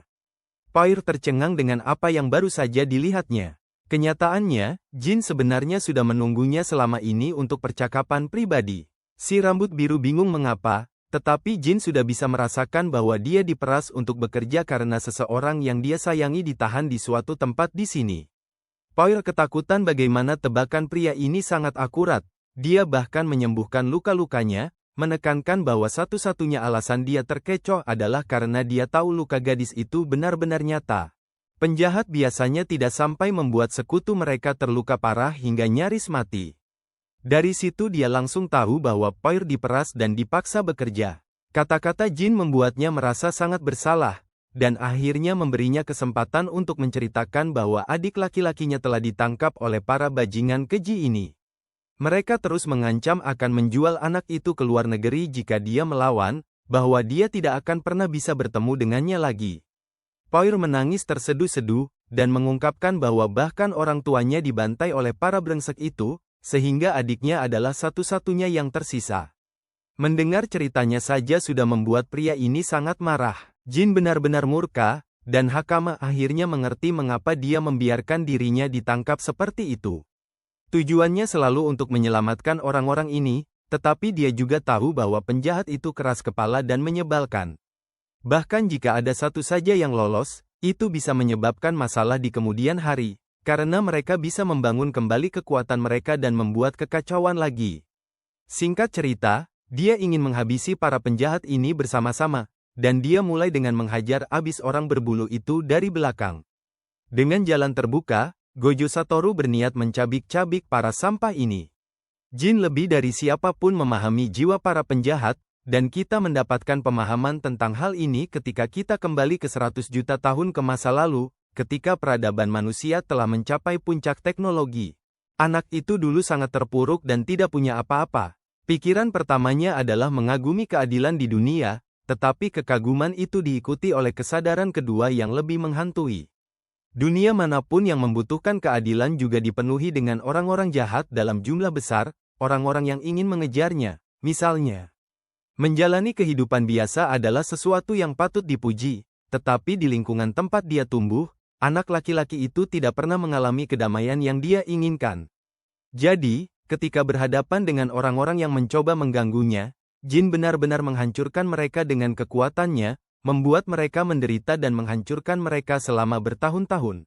Dia menaklukkan orang-orang jahat dimanapun dia pergi, terus-menerus mengalahkan mereka yang mengganggu kedamaian dunia. Sampai suatu hari seorang pria datang kepadanya, menyampaikan pendapat yang berbeda. Pria itu berpikir bahwa Jin dilahirkan di dunia yang salah, dan itu membawa kita kembali ke masa sekarang. Anak kita berjalan dengan percaya diri untuk menghadapi para pecundang di depannya, setelah melumpuhkan banyak orang. Dia hanya ingin menambah jumlah korbannya, dan tanpa menjawab pertanyaan apapun, dia melemparkan salah satu dari mereka ke arah anak buah di depannya. Saat salah satu dari mereka menangkap orang itu, anak kita dengan cepat menyerang dengan tendangan kilat dan melumpuhkan yang lainnya. Temannya sangat terkejut karena Jin baru saja mengirim orang ini dengan lubang besar di dinding, tampak seperti monster yang tidak tahu bagaimana berhenti. Ketakutan, pria itu mencoba melarikan diri, tetapi sia-sia. Hanya jeritan kesakitannya yang mencapai para tahanan di lantai bawah. Poir bisa merasakan bahwa jeritan ini berasal dari yang lain. Dia benar-benar mulai bertanya-tanya siapa sebenarnya Jin. Hakama dengan santai mengungkapkan bahwa orang ini seperti dewa yang berjalan, dan mereka tidak perlu khawatir karena dia akan mengurus semuanya sendiri. Saat ini, mereka perlu mengikuti instruksinya untuk pergi keluar, tetapi Poir merasa ngeri bahwa mereka akan diselamatkan. Pemimpin bandit itu tidak mudah dikalahkan, meskipun ia memiliki bakat sihir ilahi yang kuat. Dalam pertarungan kekuatan fisik, sulit membayangkan ada yang bisa mengalahkannya. Tetapi sementara Poir memikirkan hal-hal yang tidak berguna, anak kita sudah membuat orang itu gemetar berlutut. Bos memohon Jin untuk berhenti, menawarkan banyak uang, bahkan menambahkan orang-orang untuk dijadikan pelayan. Omong-omong, saudara laki-laki Poir ditahan di ruangan ini. Jin merasa jijik hanya dengan mendengar tawaran orang-orang untuk dijadikan pelayan. Dia membunuh orang lain di depan bos, sementara pemimpin bandit itu bertanya-tanya apa yang sedang terjadi. Bahkan seni spiritualnya sepertinya tidak bisa aktif menghadapi kekuatan dewa pria ini. Tapi lebih dari itu adalah misteri mengapa Jin mendapatkan semua kekuatan ini. Lucunya, anak kita menyebut badut ini penjahat setengah matang, karena penjahat sungguhan setidaknya punya semangat untuk melarikan diri ketika mereka tahu mereka kalah. Tapi pemimpin bandit bersama para anak buahnya adalah para brengsek yang merendahkan orang lain, menipu diri sendiri bahwa mungkin mereka bisa menang. Tetapi saat mereka takut kekalahan akan terjadi, mereka mulai memohon. Jujur, teguran verbal ini memuaskan, dan mengikuti saran anak kita, pemimpin bandit mulai melangkah untuk melarikan diri. Dia langsung menuju lift untuk menarik tuas, melepaskan senjata rahasia yang mereka kurung, seperti monster. Jin terkejut menemukan makhluk yang rusak di bawah kendali mereka. Itu adalah binatang buas yang kuat, diperoleh untuk seorang bangsawan tertentu. Yang membuatku penasaran adalah bagaimana mungkin Arnold Schwarzenegger ungu ini tidak bisa kabur dari kandangnya lebih cepat. Pemimpin bandit sangat senang memberi Jin tantangan, bersumpah untuk mengubah segalanya menjadi kekacauan saat makhluk itu meraungkan teriakan perangnya. Serangan pertama dilakukan oleh monster yang rusak itu, yang mengayunkan tinjunya untuk menghantam Jin. Serangan itu diblokir, memperlihatkan sosok pria besar itu. Ketua bandit terdiam oleh kekuatan otot Jin. Maksudku, kekuatan ototnya. Sementara itu, Jin menceritakan bahwa dia terlahir dengan tubuh yang luar biasa, memiliki serat otot yang jauh lebih banyak daripada orang biasa. Sekarang gilirannya menyerang, pria ini menendang makhluk itu ke belakang, sebelum bersumpah untuk mengeluarkan lebih banyak kekuatannya. Bro menembakkan gelombang Kamehameha seperti dia Goku atau semacamnya, menghancurkan monster itu menjadi berkeping-keping dalam satu ledakan. Setelah semua omong kosong itu, ketua bandit kembali ke tempat dia memulai, berlutut lagi. Jin menatapnya dengan tajam, bertanya-tanya apa yang akan dilakukan bajingan menyedihkan ini selanjutnya. Setelah kehabisan akal, Bro mencoba berkelit, memohon untuk dimaafkan. Tapi rajaku yang berambut putih nan agung membalas dengan pukulan ke wajahnya, menolak memberi ampun. Setelah masalah selesai, dia mengambil kembali perlengkapan peningkatan auranya dan meminta maaf kepada anak-anak karena menunggu. Pertama, Bro ingin memeriksa dokumen untuk mengumpulkan bukti langsung kejahatan mereka. Dia membuka laci dan menemukan catatan yang menarik. Sekilas melihatnya mungkin membuatmu berpikir bahwa orang ini mendapat keberuntungan besar. Tapi tidak, dia sama sekali tidak mengerti apa yang sedang dibacanya. Bahasa itu asing baginya, jadi dia terlalu tegang untuk meminta bantuan Hakama. Bahkan begitu, Jin tidak bisa memahami mengapa para bandit ini menggunakan makhluk yang rusak. Untuk memastikan kecurigaannya, dia memeriksa sisa-sisa monster yang telah dikalahkannya. Dengan cara ini, dia dapat mengakses kamera dari nano mesin di sekitarnya yang melayang di ruangan itu. Jin ingin memeriksa catatan setidaknya minggu lalu, dan menemukan rekaman yang menarik perhatiannya. Rupanya seorang bangsawan datang kepada mereka dengan monster itu, dan menolak untuk menjelaskan niatnya dengan makhluk itu. Sebagai gantinya, dia meninggalkan mereka sedikit petunjuk, penjahat licik ini mengisyaratkan kehancuran negara dalam waktu dekat. Jin mencatat detail ini untuk nanti, sementara adegan beralih ke anak-anak yang berhasil melarikan diri dari tempat penahanan. Poire akhirnya bertemu kembali dengan adik laki-lakinya. Keduanya berpelukan erat, merasa lega karena tidak ada yang terluka parah. Dia berbalik dan memanggil Jin sebagai dewa, berterima kasih atas semua usahanya, sementara Bro menolak sebutan itu. Selain itu, dia penasaran dengan orang-orang berseragam merah yang saat ini sedang menangkap para bandit. Rupanya mereka adalah anggota staf guild. Bahkan, orang dengan rambut dan janggut megah yang berdiri dekat dengan mereka adalah ketua guild kota mereka.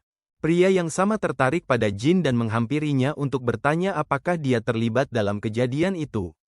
Pemuda kita membenarkan keterlibatannya, mendesak Padrak untuk memperkenalkan dirinya secara resmi sebagai ketua guild, dan berterima kasih atas usahanya. Dia menatap pria itu, terkejut bagaimana seseorang bisa mengalahkan begitu banyak orang tanpa terluka sedikit pun. Meskipun tampak seperti ras yang lebih rendah, Padrak bisa merasakan bahwa pria ini bukan orang sembarangan. Ketua guild itu mengatakan bahwa kejadian itu mengakibatkan banyak kerusakan. Permintaan pemberantasan bandit sangat tinggi. Hal ini membuat Jin penasaran, karena dia berpikir setiap penguasa akan berusaha semaksimal mungkin untuk memprioritaskan penangkapan para bandit. Ketua guild tertawa, berpendapat bahwa bahkan seorang bangsawan pun tidak memiliki wewenang setinggi itu. Menangani kejahatan dianggap sebagai tugas anggota guild, mereka yang bersumpah setia kepada raja.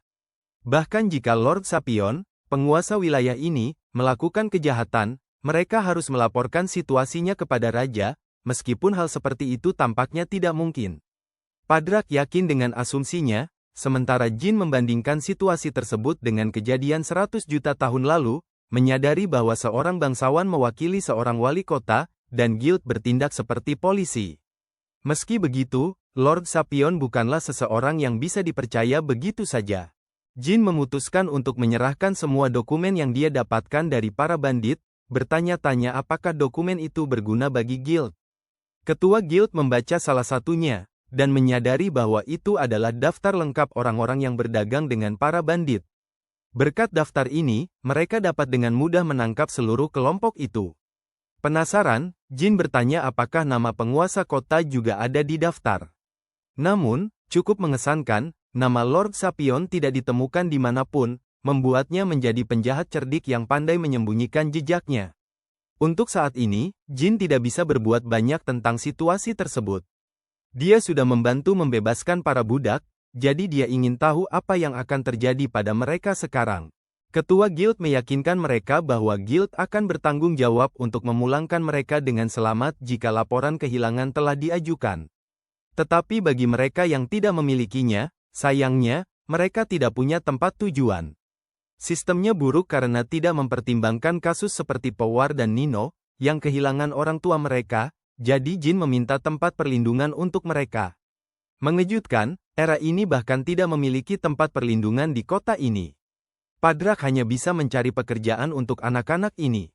Tetapi karena keduanya diklasifikasikan lebih rendah, melakukan itu juga akan sulit. Anak-anak itu merajuk, sementara Jin kecewa karena semuanya sama saja di dunia ini. Dia tidak ingin meninggalkan anak-anak ini sendirian, meskipun tidak ada tempat untuk bekerja. Tiba-tiba, sebuah ide muncul di benaknya, jadi dia bertanya kepada mereka apakah keduanya bersedia bekerja di suatu tempat jika mereka memiliki kesempatan. Powar setuju dan ingin mencobanya, yang mengingatkan Jin pada ksatria emas Argus, yang pernah menawarkan bantuan jika dibutuhkan. Di adegan berikutnya, kita berada di ibu kota kerajaan, Kermosa, untuk mengunjungi Argus. Ksatria suci itu sedang dalam perjalanan pulang ketika tiba-tiba dia merasakan hawa dingin yang aneh. Sesampainya di kediamannya, dia menyuruh tim untuk beristirahat hari itu. Argus kembali ke kamarnya. Dia disambut oleh rombongan pelayan wanita dan kepala pelayan yang menyambutnya dengan bangga dan kemuliaan. Hal pertama yang dia lakukan adalah meminta kabar terbaru, dan dari reaksi para pelayannya, ksatria suci itu dapat menyimpulkan bahwa sesuatu pasti telah terjadi. Kepala pelayan meminta maaf karena mengganggu tuannya tepat ketika dia baru saja kembali. Sementara itu terjadi, saudara perempuannya mengamati kejadian itu dari atas dengan tatapan tajam. Argus menerima laporan itu dan langsung merasakan sakit kepala. Situasinya jauh lebih buruk dari yang dia kira, karena seorang penyusup tampaknya muncul di dalam ibu kota dan membuat kekacauan. Pertanyaan tentang bagaimana dia bisa masuk kurang penting baginya. Tetapi siapa yang membantu mengarahkan orang itu masuk adalah masalah yang sebenarnya. Tebakan terbaiknya adalah seseorang dari Akademi Harnas, tempat yang penuh dengan orang-orang mencurigakan yang merencanakan kejatuhannya. Terlepas dari itu, dia sangat membutuhkan rekan untuk mengendalikan situasi ibu kota, dan pada saat ini, Jin dan kelompoknya melanjutkan perjalanan mereka menuju ibu kota. 3 hari berlalu dalam misi pembasmian. Poir mulai bertanya-tanya apakah benar-benar ada pekerjaan yang bisa diambil oleh orang-orang seperti mereka di ibu kota. Sebagai pria yang baik hati, Jin meyakinkan mereka bahwa kemampuan mereka untuk membaca dan menulis sudah merupakan keuntungan besar, jadi dia mendorong anak itu untuk lebih percaya diri. Hakama, di sisi lain, menunjuk ke kejauhan, memberi tahu bahwa ibu kota sudah dekat. Anak kita benar-benar terpukau ketika dia menatap keindahan megah ibu kota kerajaan. Menjelang malam, mereka tiba di dalam ibu kota, tempat yang ramai dengan orang-orang di sekeliling. Hakama mengungkapkan bahwa ibu kota bergantung pada impor, yang berarti setiap jenis barang tersedia di sini, bahkan pakaian kadama yang pernah mereka sebutkan. Jin merasa itu menarik dan memperhatikan sekelompok mutan serangga juga. Ada banyak ras di sekitar sini, menunjukkan bagaimana mereka semua berkembang secara berbeda. Jalanan tertata rapi, keamanan juga sangat baik di ibu kota. Tetapi bahkan dengan semua keuntungan itu, ada beberapa bagian yang kurang menyenangkan. Jin merenungkan bahwa setiap era memiliki masalahnya sendiri. Dia bertanya kepada Hakama tentang ujian masuk akademi, dan mengetahui bahwa itu akan diadakan minggu depan. Mereka akan menunggu sampai ujian dimulai, tetapi mendengar percakapan mereka, seorang gadis berambut pirang bertanya-tanya apakah kelompok ini tertarik untuk masuk akademi harnis, apalagi ketika mereka semua tampak seperti spesies yang lebih rendah. Kami tiba di kamar hotel, tempat Hakama dan Nino langsung meloncat ke atas tempat tidur yang nyaman. Mereka akhirnya bisa tidur di tempat yang layak, dengan tujuan awal Jin untuk mencapai ibu kota telah tercapai. Ini membuatnya bertanya-tanya apa yang harus dia lakukan selanjutnya, karena meskipun ini adalah era baru, dia masih harus mencari cara untuk menghasilkan uang untuk bertahan hidup. Omong-omong, kakak mendapat sejumlah uang untuk pemberantasan bandit, tetapi dia tahu itu tidak akan bertahan selamanya, terutama dengan mereka berempat. Kemudian ada masalah tambahan mencari pekerjaan untuk anak-anak ini, dan solusi cepat untuk ini adalah pertemuan dengan Argus. Akan tetapi, saat ini mereka tidak tahu apapun tentang lokasi orang itu atau koneksi yang bisa menuntun mereka kepadanya. Jin berspekulasi beberapa opsi, memprioritaskan investigasi terhadap para koruptor terlebih dahulu. Dia tahu bahwa ada orang-orang di era ini yang mencoba memanfaatkan monster semacam itu untuk tujuan mereka sendiri. Para koruptor secara alami adalah makhluk yang sangat berbahaya, jadi mereka tidak bisa dibiarkan begitu saja. Kali ini, dia menolak untuk membiarkan yang hidup menghadapi kehancuran total lagi. Ngomong-ngomong, dia dengan santai bertanya kepada Hakama apa yang orang-orang di negara ini lakukan ketika mereka harus meneliti sesuatu. Rupanya mereka membaca buku tentang subjek itu atau berkonsultasi dengan seseorang yang berpengetahuan. Buku-buku itu sendiri cukup mahal. Bahkan di desa, mereka harus membaca buku bersama hanya untuk mampu membelinya. Di saat yang sama, ibu kota kerajaan memiliki perpustakaan yang spektakuler, memungkinkan penelitian menjadi jauh lebih mudah. Jin menyukai ide itu, karena sekarang dia bisa menggunakan perpustakaan itu untuk keuntungannya dan menemukan petunjuk tentang laboratorium yang ditinggalkan Kagura. Di adegan berikutnya, Bro berada di meja resepsionis, tetapi gadis itu secara terbuka menolaknya untuk menggunakan fasilitas tersebut. Karena buku dianggap sebagai properti nasional yang berharga, mereka tidak mengizinkan sembarang orang masuk dengan bebas. Hanya siswa dari akademi yang diakui atau bangsawan yang diizinkan menggunakan tempat seperti itu, sekali lagi mempersulit situasi untuk anak kita. Hakama dengan lucu mengingatkan Jin bahwa Bro bahkan tidak bisa membaca dalam keadaannya saat ini. Meskipun dia berusaha sebaik mungkin untuk belajar huruf, butuh waktu baginya untuk benar-benar memahami bahasa itu. Bro menggaruk-garuk kepalanya seolah-olah dia harus mempersiapkan ujian, sementara dua orang berjubah diam-diam mengawasi mereka sebagai bagian dari misi mereka. Mereka mendekat untuk mengajak Jin mengobrol, tetapi sebenarnya itu adalah percakapan yang dimulai dengan pukulan keras. Anak kita secara refleks menangkap tinjunya dengan segera, sebelum mengejek orang itu karena memiliki sopan santun yang luar biasa dalam perkenalannya.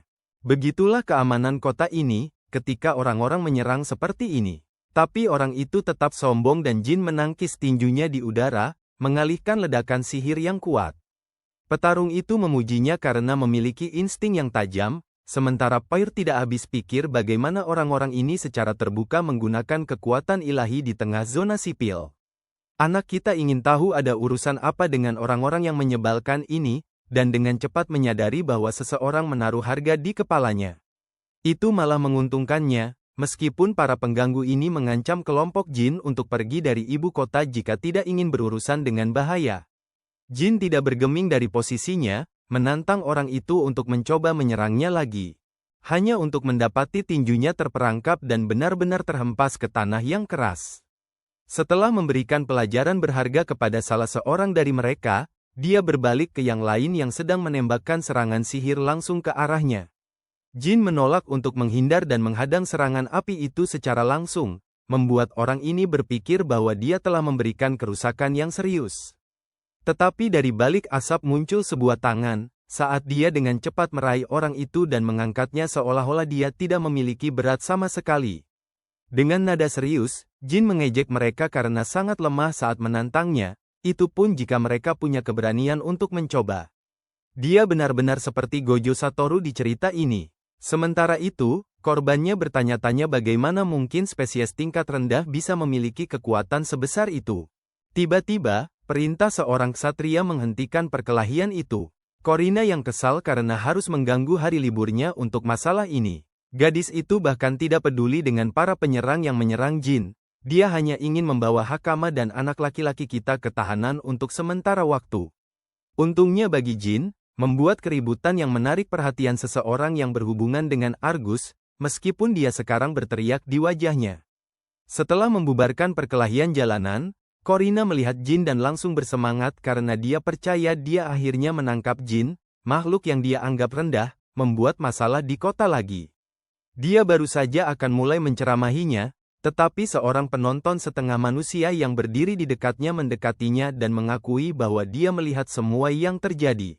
Penonton menjelaskan bahwa Jin sebenarnya yang diserang pertama kali, dan dia hanya membela diri selama perkelahian. Ketika Corina memeriksa wajah para penyerang, dia dengan cepat menyadari bahwa mereka adalah junior-junior pembuat onar bodohnya dari Akademi Harnis. Dia diam-diam berharap adik perempuan Kapten Suci tidak terlibat dalam masalah ini lagi. Jin bertanya kepada Corina apakah dia sedang berpatroli dan menanyakannya, menunjukkan bahwa dia pikir anggota guild biasanya menangani tugas seperti ini di sekitar kota. Corina menjawab bahwa dia hanya menjalankan tanggung jawab malamannya untuk menjaga ketertiban saat dia sedang dalam perjalanan untuk mengunjungi sebuah kafe di dekatnya.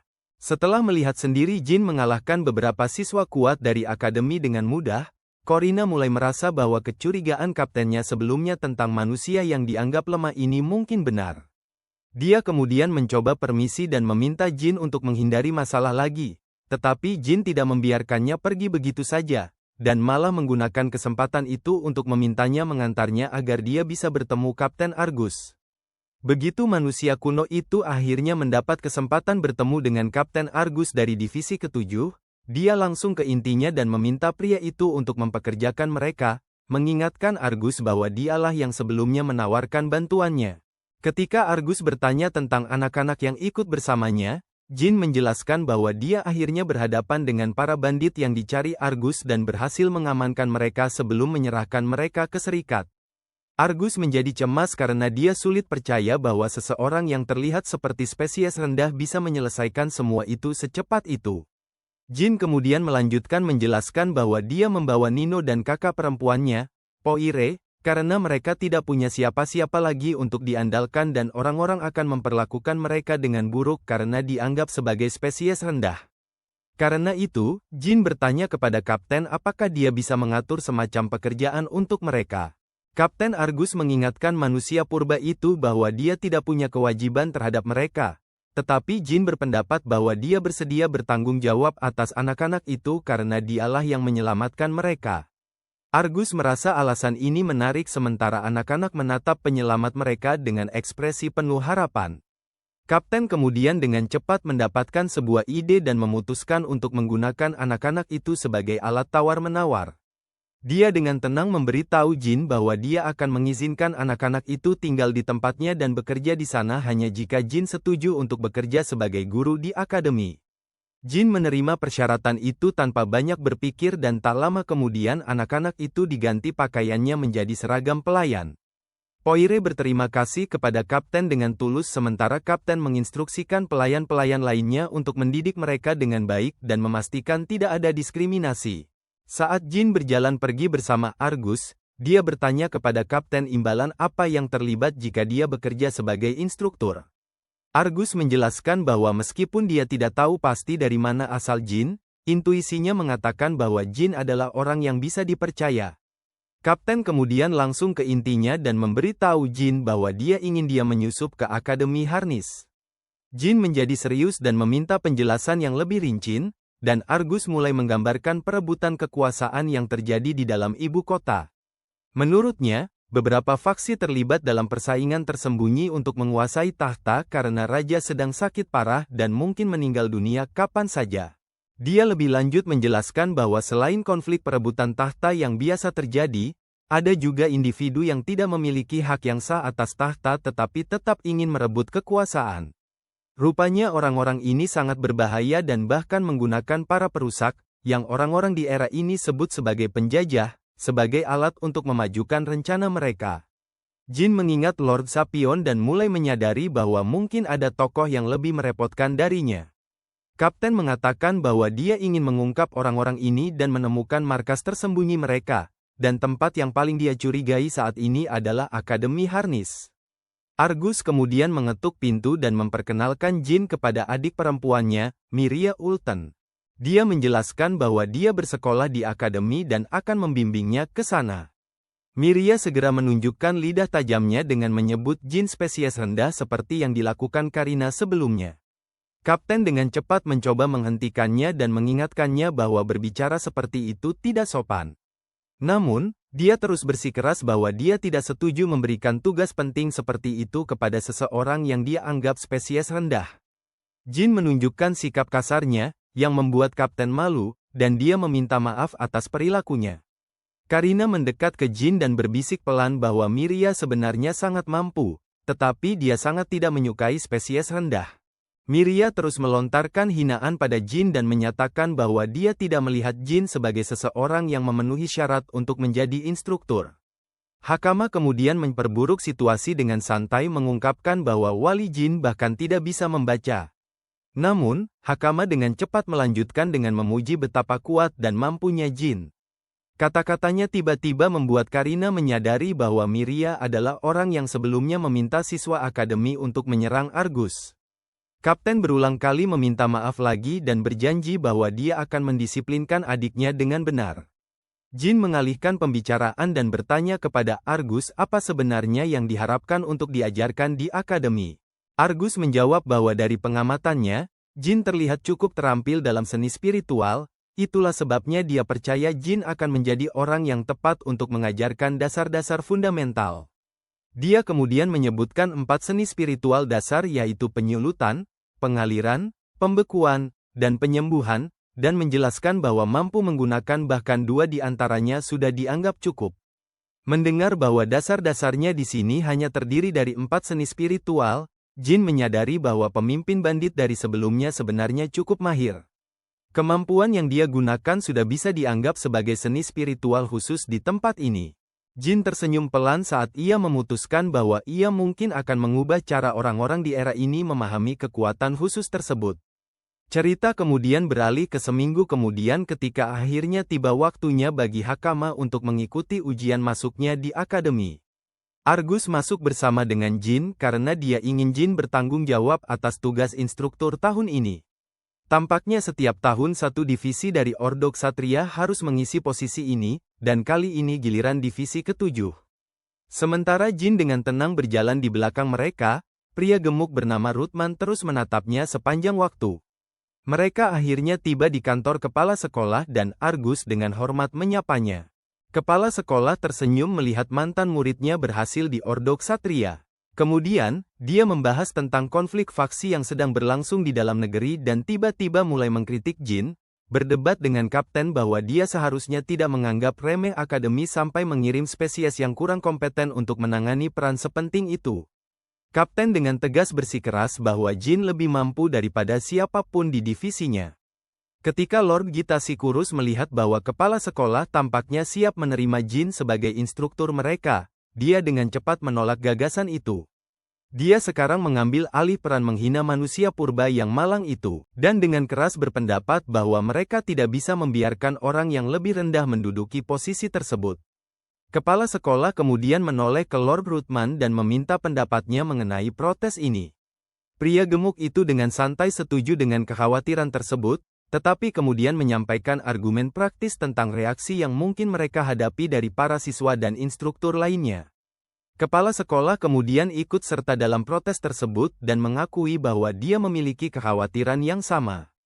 Jin menyadari bahwa dia sedang dibicarakan tanpa dilibatkan, jadi dia maju dan membela diri sebelum menyapa mereka dengan hormat.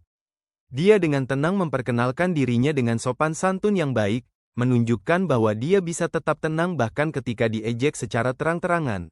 Dia kemudian mengajukan pertanyaan langsung kepada para bangsawan, bertanya apakah mereka menghakiminya karena dia terlihat seperti spesies yang lebih rendah, atau karena mereka percaya dia kurang memiliki kekuatan yang dibutuhkan untuk peran tersebut.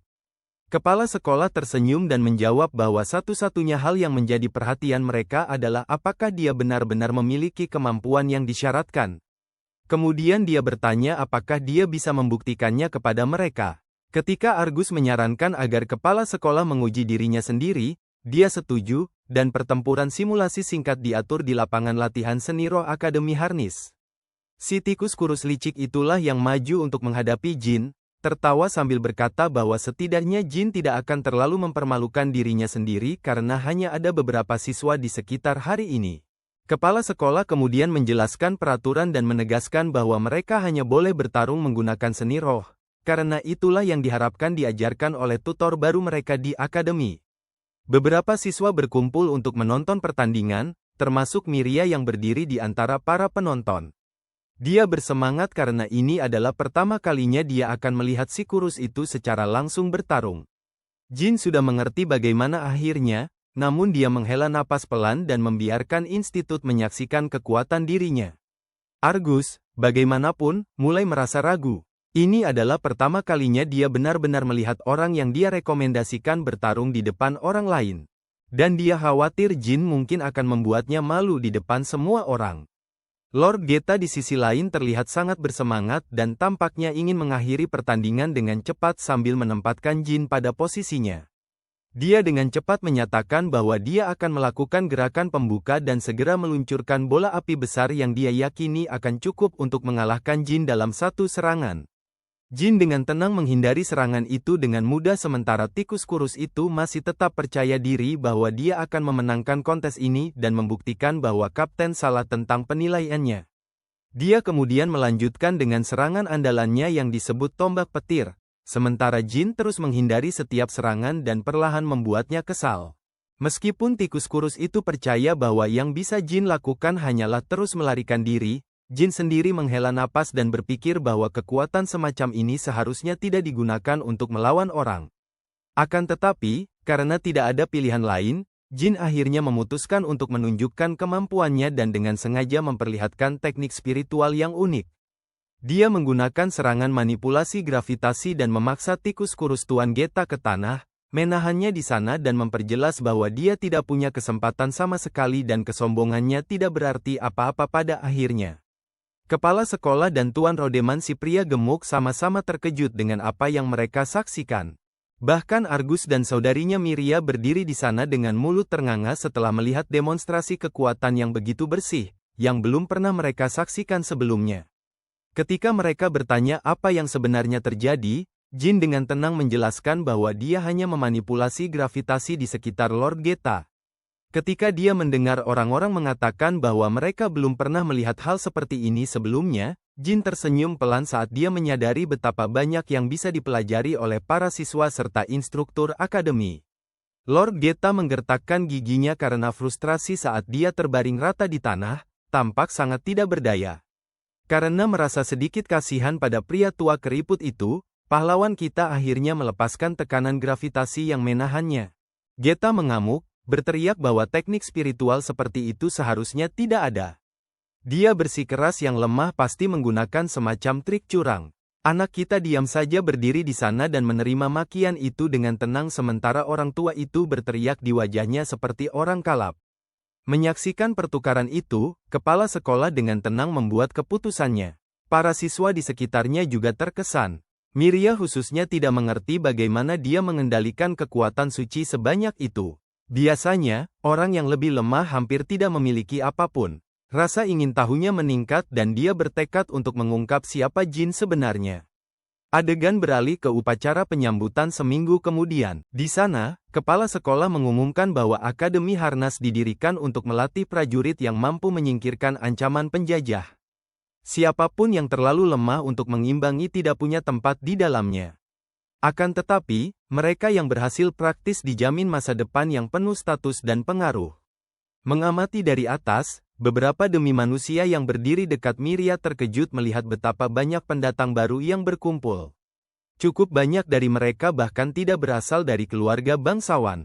Seorang demi manusia singa bernama Rias menyapa Miria dengan santai. Dia menyebutkan bahwa tidak disangka melihatnya menghadiri upacara penyambutan secara langsung. Sambil mengobrol, Dia tiba-tiba melihat seseorang dengan status lebih rendah duduk di samping fakultas dan hampir tersedak. Dia benar-benar kehilangan ketenangannya ketika Miria mengungkapkan bahwa orang yang diremehkan itu sebenarnya adalah guru baru mereka.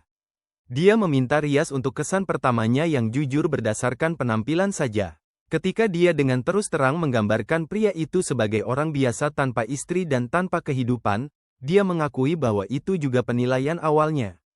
Merasakan banyak tatapan tertuju padanya, Jin dengan cepat menyadari dia tidak bisa mulai menyelidiki akademi itu terlalu terbuka sejak hari pertama. Sebelum hal lain, dia perlu mengubah citranya dari seseorang yang tidak berharga menjadi sesuatu yang lebih netral dan tidak mengancam. Saat ini, rasanya seperti dia menjadi sasaran utama. Setelah upacara selesai, akhirnya tiba waktunya untuk kelas pertamanya. Sementara itu, Lord Gita mengumpulkan para siswa senior dan mengumumkan bahwa kelas reguler secara resmi dimulai kembali. Dia dengan tegas memperingatkan mereka untuk tidak kalah dari para talenta baru yang menjanjikan yang bergabung tahun ini. Setelah itu, dia dengan marah menuntut untuk tahu mengapa sebagian besar kelas tidak hadir. Pria tua itu tersenyum dalam hati, sepenuhnya menyadari bahwa banyak dari mereka lebih memilih menghindar daripada mengikuti pelajaran yang diajarkan oleh seseorang yang kurang kompeten. Orang licik itu bahkan berusaha menyebarkan berita bahwa kuliah hari ini akan ditangani oleh Jin. Anehnya, profesor kita tampaknya tidak terganggu sedikit pun. Dengan percaya diri dia berdiri di podium dan memperkenalkan diri sebagai instruktur teknik spiritual yang baru. Tanpa ragu, Rias dengan tidak malu-malu bertanya apakah dia benar-benar memiliki kemampuan untuk mengajar kelas paling elit di akademi. Pemuda kita menjawab dengan senyum tenang, mengatakan mereka akan segera mengetahuinya. Dia bahkan mengatakan kepada manusia setengah singa itu bahwa dia bebas untuk pergi jika kelas ini terbukti tidak sesuai dengannya. Setelah itu ditetapkan, dia langsung membuat satu aturan. Dia memberitahu murid-muridnya bahwa mereka tidak boleh menggunakan kekuatan suci terhadap manusia dalam keadaan apapun. Untuk memperjelas alasannya, dia menjelaskan bahwa kekuatan suci dirancang untuk menekan kemampuan generasi penghambat. Namun, manusia pulih dengan normal setelah terluka, menunjukkan bahwa tujuan sebenarnya adalah untuk melenyapkan penyusup. Mendengar itu, seorang yang bermulut besar di belakang mulai mengejek, menyebutnya lemah karena dia dianggap tidak memiliki kekuatan dewa. Anak itu bersikeras dia memiliki hak penuh untuk menggunakan kekuatannya sesuka hatinya.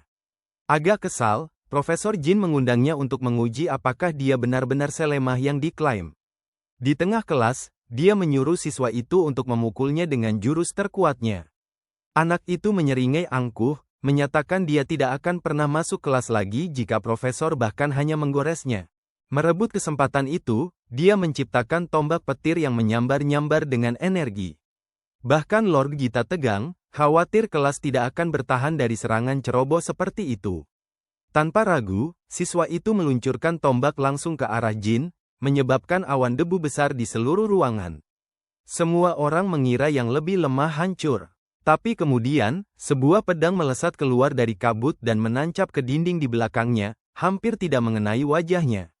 Jin dengan tenang menyatakan bahwa pedang itu bisa saja menembusnya sepenuhnya jika dia benar-benar berniat mengalahkannya.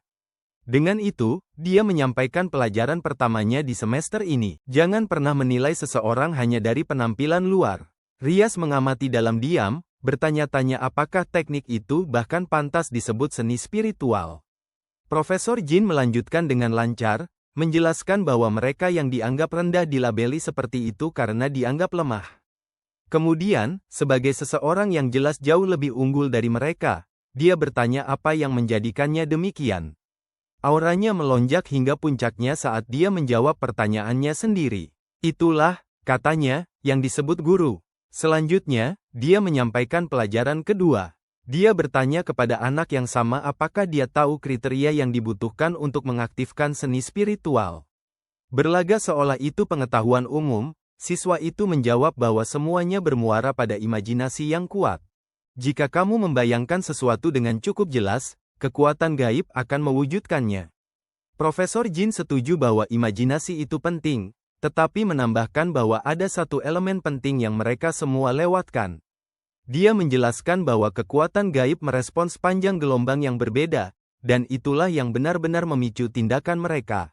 Ada 8 panjang gelombang utama secara total. Di antaranya, penyulutan, pelepasan, penyembuhan, dan pembekuan adalah 4 yang paling banyak diketahui orang.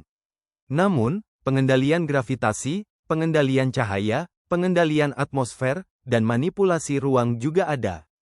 Lord Gita hampir tersedak melihatnya menggunakan kedelapannya dengan begitu santai. Dengan wahyu itu, anak kita secara resmi memulai kuliah nyata pertamanya. Kemudian malam itu, dia merenungkan dari mana harus memulai penyelidikannya terhadap rahasia akademi. Kampus ramai dengan mahasiswa di setiap sudut. Setelah pertunjukan di kelas, dia menjadi topik utama pembicaraan. Jika dia ingin jawaban, dia membutuhkan akses ke tempat yang tidak boleh dimasuki mahasiswa. Dalam perjalanannya, dia bertemu dengan Miria. Tanpa ragu, dia dengan terus terang memintanya untuk mengakui siapa dia sebenarnya. Dia menjawab dengan bertanya bagaimana dia bisa menjadi sesuatu selain yang disebut inferior yang dilabelkan semua orang padanya. Dia mengakui bahwa itu masuk akal, jika bukan karena kemampuannya untuk mengendalikan kedelapan seni roh dengan mudah. Bahkan sebagian besar demi manusia tidak mampu melakukan itu. Anak kita mengangkat bahu dan mengatakan padanya itu tidak terlalu rumit, membandingkannya dengan beralih tab antar panjang gelombang yang berbeda. Tentu saja, dia tahu dalam praktiknya lebih rumit dari kedengarannya. Dia meminta mereka melanjutkan percakapan ini di tempat yang lebih pribadi. Begitu sendirian, dia mengulangi pertanyaannya tentang siapa dia. Kali ini, dia mengklaim dia hanyalah manusia yang ditempatkan dalam tidur dingin di bawah desa Kadama selama beberapa juta tahun. Untuk menghiburnya, dia bertanya apa yang konon dia lakukan sebelum hibernasi. Jin menjawab jujur bahwa dia bertugas sebagai agen pasukan khusus untuk negaranya. Meskipun ribuan tahun telah berlalu, dia mengingat hari-hari itu dengan jelas, seolah-olah baru terjadi beberapa tahun lalu. Penasaran, dia bertanya lebih jauh, menanyakan mengapa seseorang yang berjuang untuk negaranya harus dibekukan dalam tidur dingin. Dia merasa sedih, mengakui dia gagal dalam misinya. Dia benar-benar percaya bahwa jika dia berusaha cukup keras, dia bisa menyelamatkan semua orang. Tapi dia gagal pada akhirnya, dan dia kehilangan segalanya. Dia juga mengakui bahwa menjadi profesor bukanlah kebetulan. Dia membutuhkan pengaruh keluarga Alton. Beralih, dia bertanya padanya kemana mereka akan pergi. Dia segera membawanya ke ruangan berdebu dan bobrok, menjelaskan bahwa itu dulunya adalah ruang penyimpanan tempat instruktur menyimpan perlengkapan mengajar mereka. Di salah satu rak, patung burung hantu langsung menarik perhatiannya. Dia bertanya apa alasan sebenarnya dia membawanya ke sini. Jadi, Miria mengakui dia sedang menyelidiki ruang kosong aneh yang terletak tepat di sebelah ruang penyimpanan ini. Ruangan itu terlalu besar untuk dibiarkan kosong begitu saja, yang membuatnya yakin ruangan itu menyembunyikan sesuatu yang penting. Tanpa membuang waktu, Profesor Jin dengan santai meraih dan mengambil patung burung hantu itu. Dia meliriknya dengan bingung, bertanya-tanya mengapa dia membelai dekorasi tua berdebu. Saat dia memutarnya sedikit, rak buku bergeser terbuka, memperlihatkan lorong tersembunyi yang menuju lebih dalam ke dalam. Dengan tenang dia memberi selamat padanya karena benar tentang keberadaan ruangan rahasia. Miria terdiam, tidak mengerti bagaimana dia memecahkan mekanisme itu begitu cepat. Profesor kami dengan tenang menjelaskan bahwa dia memperhatikan burung hantu adalah satu-satunya benda bersih di ruangan yang terkubur di bawah lapisan debu tebal. Setelah itu, dia menyuruhnya untuk tinggal sementara dia masuk untuk menyelidiki ruangan mencurigakan itu sendirian. Terkejut, Miria dengan tegas menyatakan dia akan menemaninya. Dia mengingatkannya bahwa mungkin ada penyusup berbahaya di dalam, dan dia mungkin tidak bisa melindunginya. Wanita berambut pirang itu menjelaskan dengan jelas bahwa kemampuannya tidak boleh diremehkan.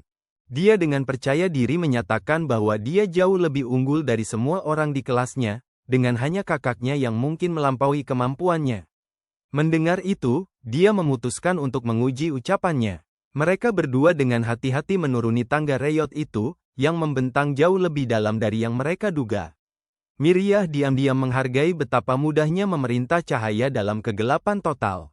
Jin dengan santai bercanda bahwa tempat itu terasa seperti tempat persembunyian ideal bagi monster untuk muncul dalam permainan fantasi, membuat gadis itu bingung dengan referensi gamernya. Karena penasaran lagi, dia menyinggung masa lalunya sekali lagi. Dia bertanya apakah dia sudah punya tersangka dalam pikiran, karena memburu ancaman seharusnya adalah keahliannya. Dia tidak bisa menahan geli melihat betapa cepatnya dia menerima cerita yang sulit dipercaya itu. Sebagai hadiah kecil atas kepercayaannya, dia mengungkapkan bahwa dia sangat curiga Lord Ruthman mungkin terlibat.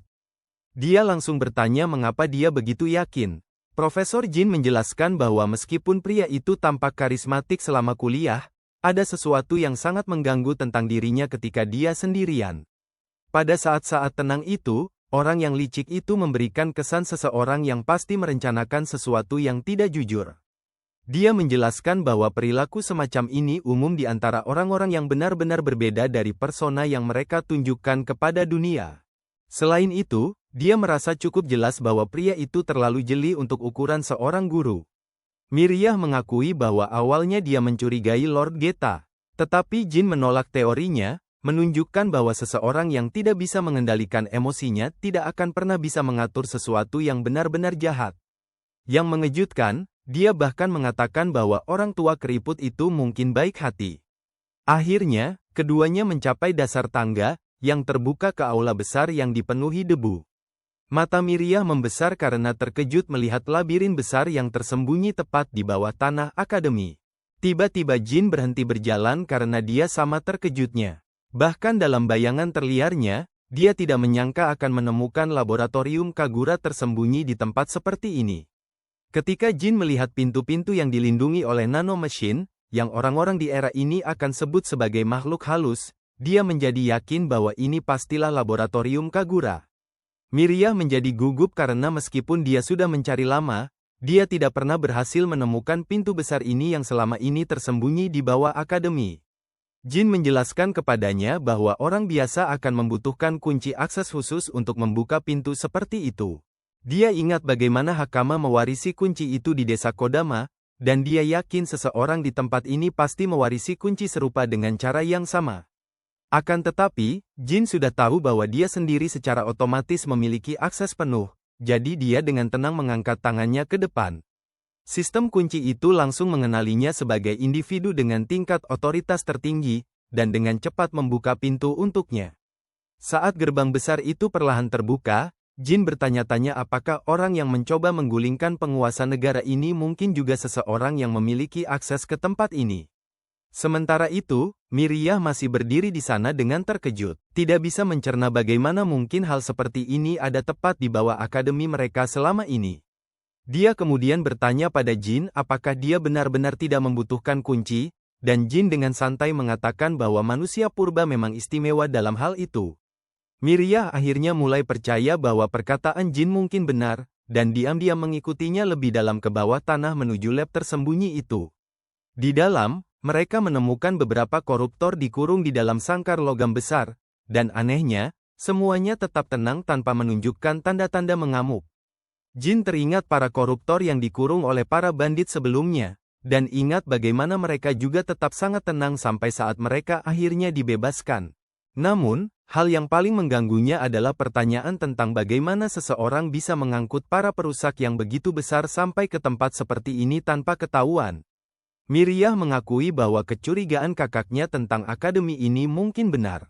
Dia menyarankan agar mereka diam-diam bersembunyi di sana dan menunggu sehingga mereka bisa menyergap siapapun yang bertanggung jawab untuk ini, karena para pelakunya pasti akan kembali ke tempat ini cepat atau lambat. Jin, bagaimanapun, mengatakan kepadanya bahwa alih-alih hanya berdiri dan menunggu, mereka harus segera menyegel akademi dan menangani para perusak ini terlebih dahulu. Miriah berpendapat bahwa mereka tidak bisa membiarkan dalang di balik rencana ini melarikan diri. Tetapi Jin menjelaskan bahwa melindungi para siswa harus menjadi prioritas utama, karena jika para koruptor ini mulai mengamuk, itu akan membahayakan setiap nyawa di akademi. Ketika dia menyebutkan bahwa kakaknya mungkin akan membuat keputusan yang sama, gadis itu akhirnya setuju dengan pendekatannya. Jin kemudian menambahkan bahwa dia memiliki firasat buruk tentang semua ini. Dan setiap kali dia merasakan hal itu, instingnya biasanya terbukti benar. Dia mengatakan bahwa dia akan menyelidiki laboratorium lebih lanjut sendiri, dan memintanya untuk kembali ke atas dan membawa kakaknya agar akademi dapat dikenakan jam malam, dan para siswa dapat dilindungi. Setelah mengirimnya kembali ke permukaan, Jin bergerak lebih jauh ke dalam fasilitas bawah tanah, berharap menemukan beberapa petunjuk berguna. Sementara itu di atas, tikus kurus itu diejek karena kalah dari tutor baru. Meskipun begitu, dia masih menyebut Jin spesies rendah dan menyalahkannya karena merusak reputasinya. Kepala sekolah kemudian berjalan ke Lord Gita dan menyuruh tikus kurus itu berhenti bergerak aneh, karena para siswa mulai merasa tidak nyaman. Dia dipermalukan di depan umum oleh kepala sekolah sebelum ditanya tentang Lord Ruthman, yang telah hilang sejak pagi. Kepala sekolah merasa kewalahan, tetapi ketidakhadiran pria gemuk itu justru membuatnya semakin khawatir. Tepat saat itu, dia melihat awan gelap terbentuk di atas akademi, dan bertanya-tanya apa yang baru saja terjadi. Sementara itu, Miria bergegas menuju permukaan, tetapi saat dia keluar dari pintu, dia berhadapan langsung dengan Lord Ruthman, pria gemuk yang menghilang sejak pagi, sekarang mengenakan ekspresi jahat yang jelas menunjukkan dia sedang merencanakan sesuatu yang buruk. Kembali di lab, Jin memeriksa beberapa portal kemerahan aneh yang tampak berdenyut seolah-olah hidup. Dia bertanya-tanya apakah benda ini benar-benar hidup dan apakah Kagura yang menciptakannya. Jin kemudian menemukan kubus pesan yang ditinggalkan Kagura bersama dengan injektor nanomesin. Manusia purba itu berharap kubus itu akan berisi petunjuk untuk membantunya memahami dan menyelesaikan situasi saat ini. Dia dengan cepat mengaktifkan kubus dan hologram Kagura muncul, santai memegang kopi. Kagura sudah menduga Jin akan mencapai fasilitas ini sebelum orang lain karena lab ini paling dekat dengan tempat dia akan terbangun. Sang dokter menjelaskan bahwa di lab ini dia sedang mengembangkan perangkat yang belum pernah dicapai manusia bahkan ratusan juta tahun yang lalu, dan sebagian kecil dari kekuatan perangkat itu telah disegel di dalam injektor untuk digunakan Jin. Dia memuji dirinya sendiri atas pencapaian ini sebelum akhirnya mengungkapkan bahwa perangkat yang menakjubkan yang dia maksud sebenarnya adalah perangkat teleportasi. Tidak pernah dalam bayangan terliarnya dia menyangka Kagura mampu membangun sesuatu sebesar ini. Tapi sekarang semuanya mulai masuk akal. Argus menyebutkan bahwa penyerbu muncul di seluruh kota entah dari mana. Tanda bahaya mulai berbunyi di kepalanya karena siapapun yang memiliki alat ini kemungkinan besar berada di balik segalanya, terutama dengan berbagai macam monster yang dikumpulkan di sini. Kemudian dia menyadari sesuatu yang aneh tentang pesan rekaman ilmuwan gila itu. Alat teleportasi aslinya berwarna biru murni. Jika itu benar, lalu apa benda merah yang berdiri di depannya sekarang? Tepat saat jam di dekatnya berdentang 12 kali, alat itu aktif dengan dengungan keras. Jin memantapkan diri, bersiap menghadapi mimpi buruk apapun yang akan keluar darinya. Alih-alih, setiap penyusup di dalam kurungan langsung menghilang begitu saja. Di atas permukaan, Argus dan Ksatria Suci menyaksikan mimpi buruk terburuk mereka terjadi secara langsung. Ratusan penyusup berjatuhan dari langit ke ibu kota kerajaan, seolah-olah mereka baru saja terjun ke dalam pertandingan Battle Royale. Kembali di bawah tanah, pria gemuk berminyak itu menoleh ke arah Miria dengan senyum yang sangat menyeramkan. Dia mengejek dan bertanya mengapa dia tampak begitu tegang dan tidak sabar. Miria dengan dingin menyuruh orang yang bertanggung jawab atas semua ini untuk minggir kecuali dia mencari masalah. Benar-benar terkejut, Lord Ruthman mengakui dia menduga Miria sudah lama menyelidikinya. Sayangnya baginya, dia menyadarinya terlalu terlambat. Ketika Miria menuntut untuk tahu apa maksudnya, dia dengan tenang menyatakan bahwa hari perhitungan telah tiba. Si kepala plontos itu menghela napas, mengungkapkan bahwa dia awalnya berencana menunda kejadian ini. Tetapi dua tikus yang mengendap-endap di sekitar laboratoriumnya memaksanya untuk bertindak. Lebih spesifik lagi, dia menyadari bahwa ancaman sebenarnya terhadap rencana besarnya adalah Jin.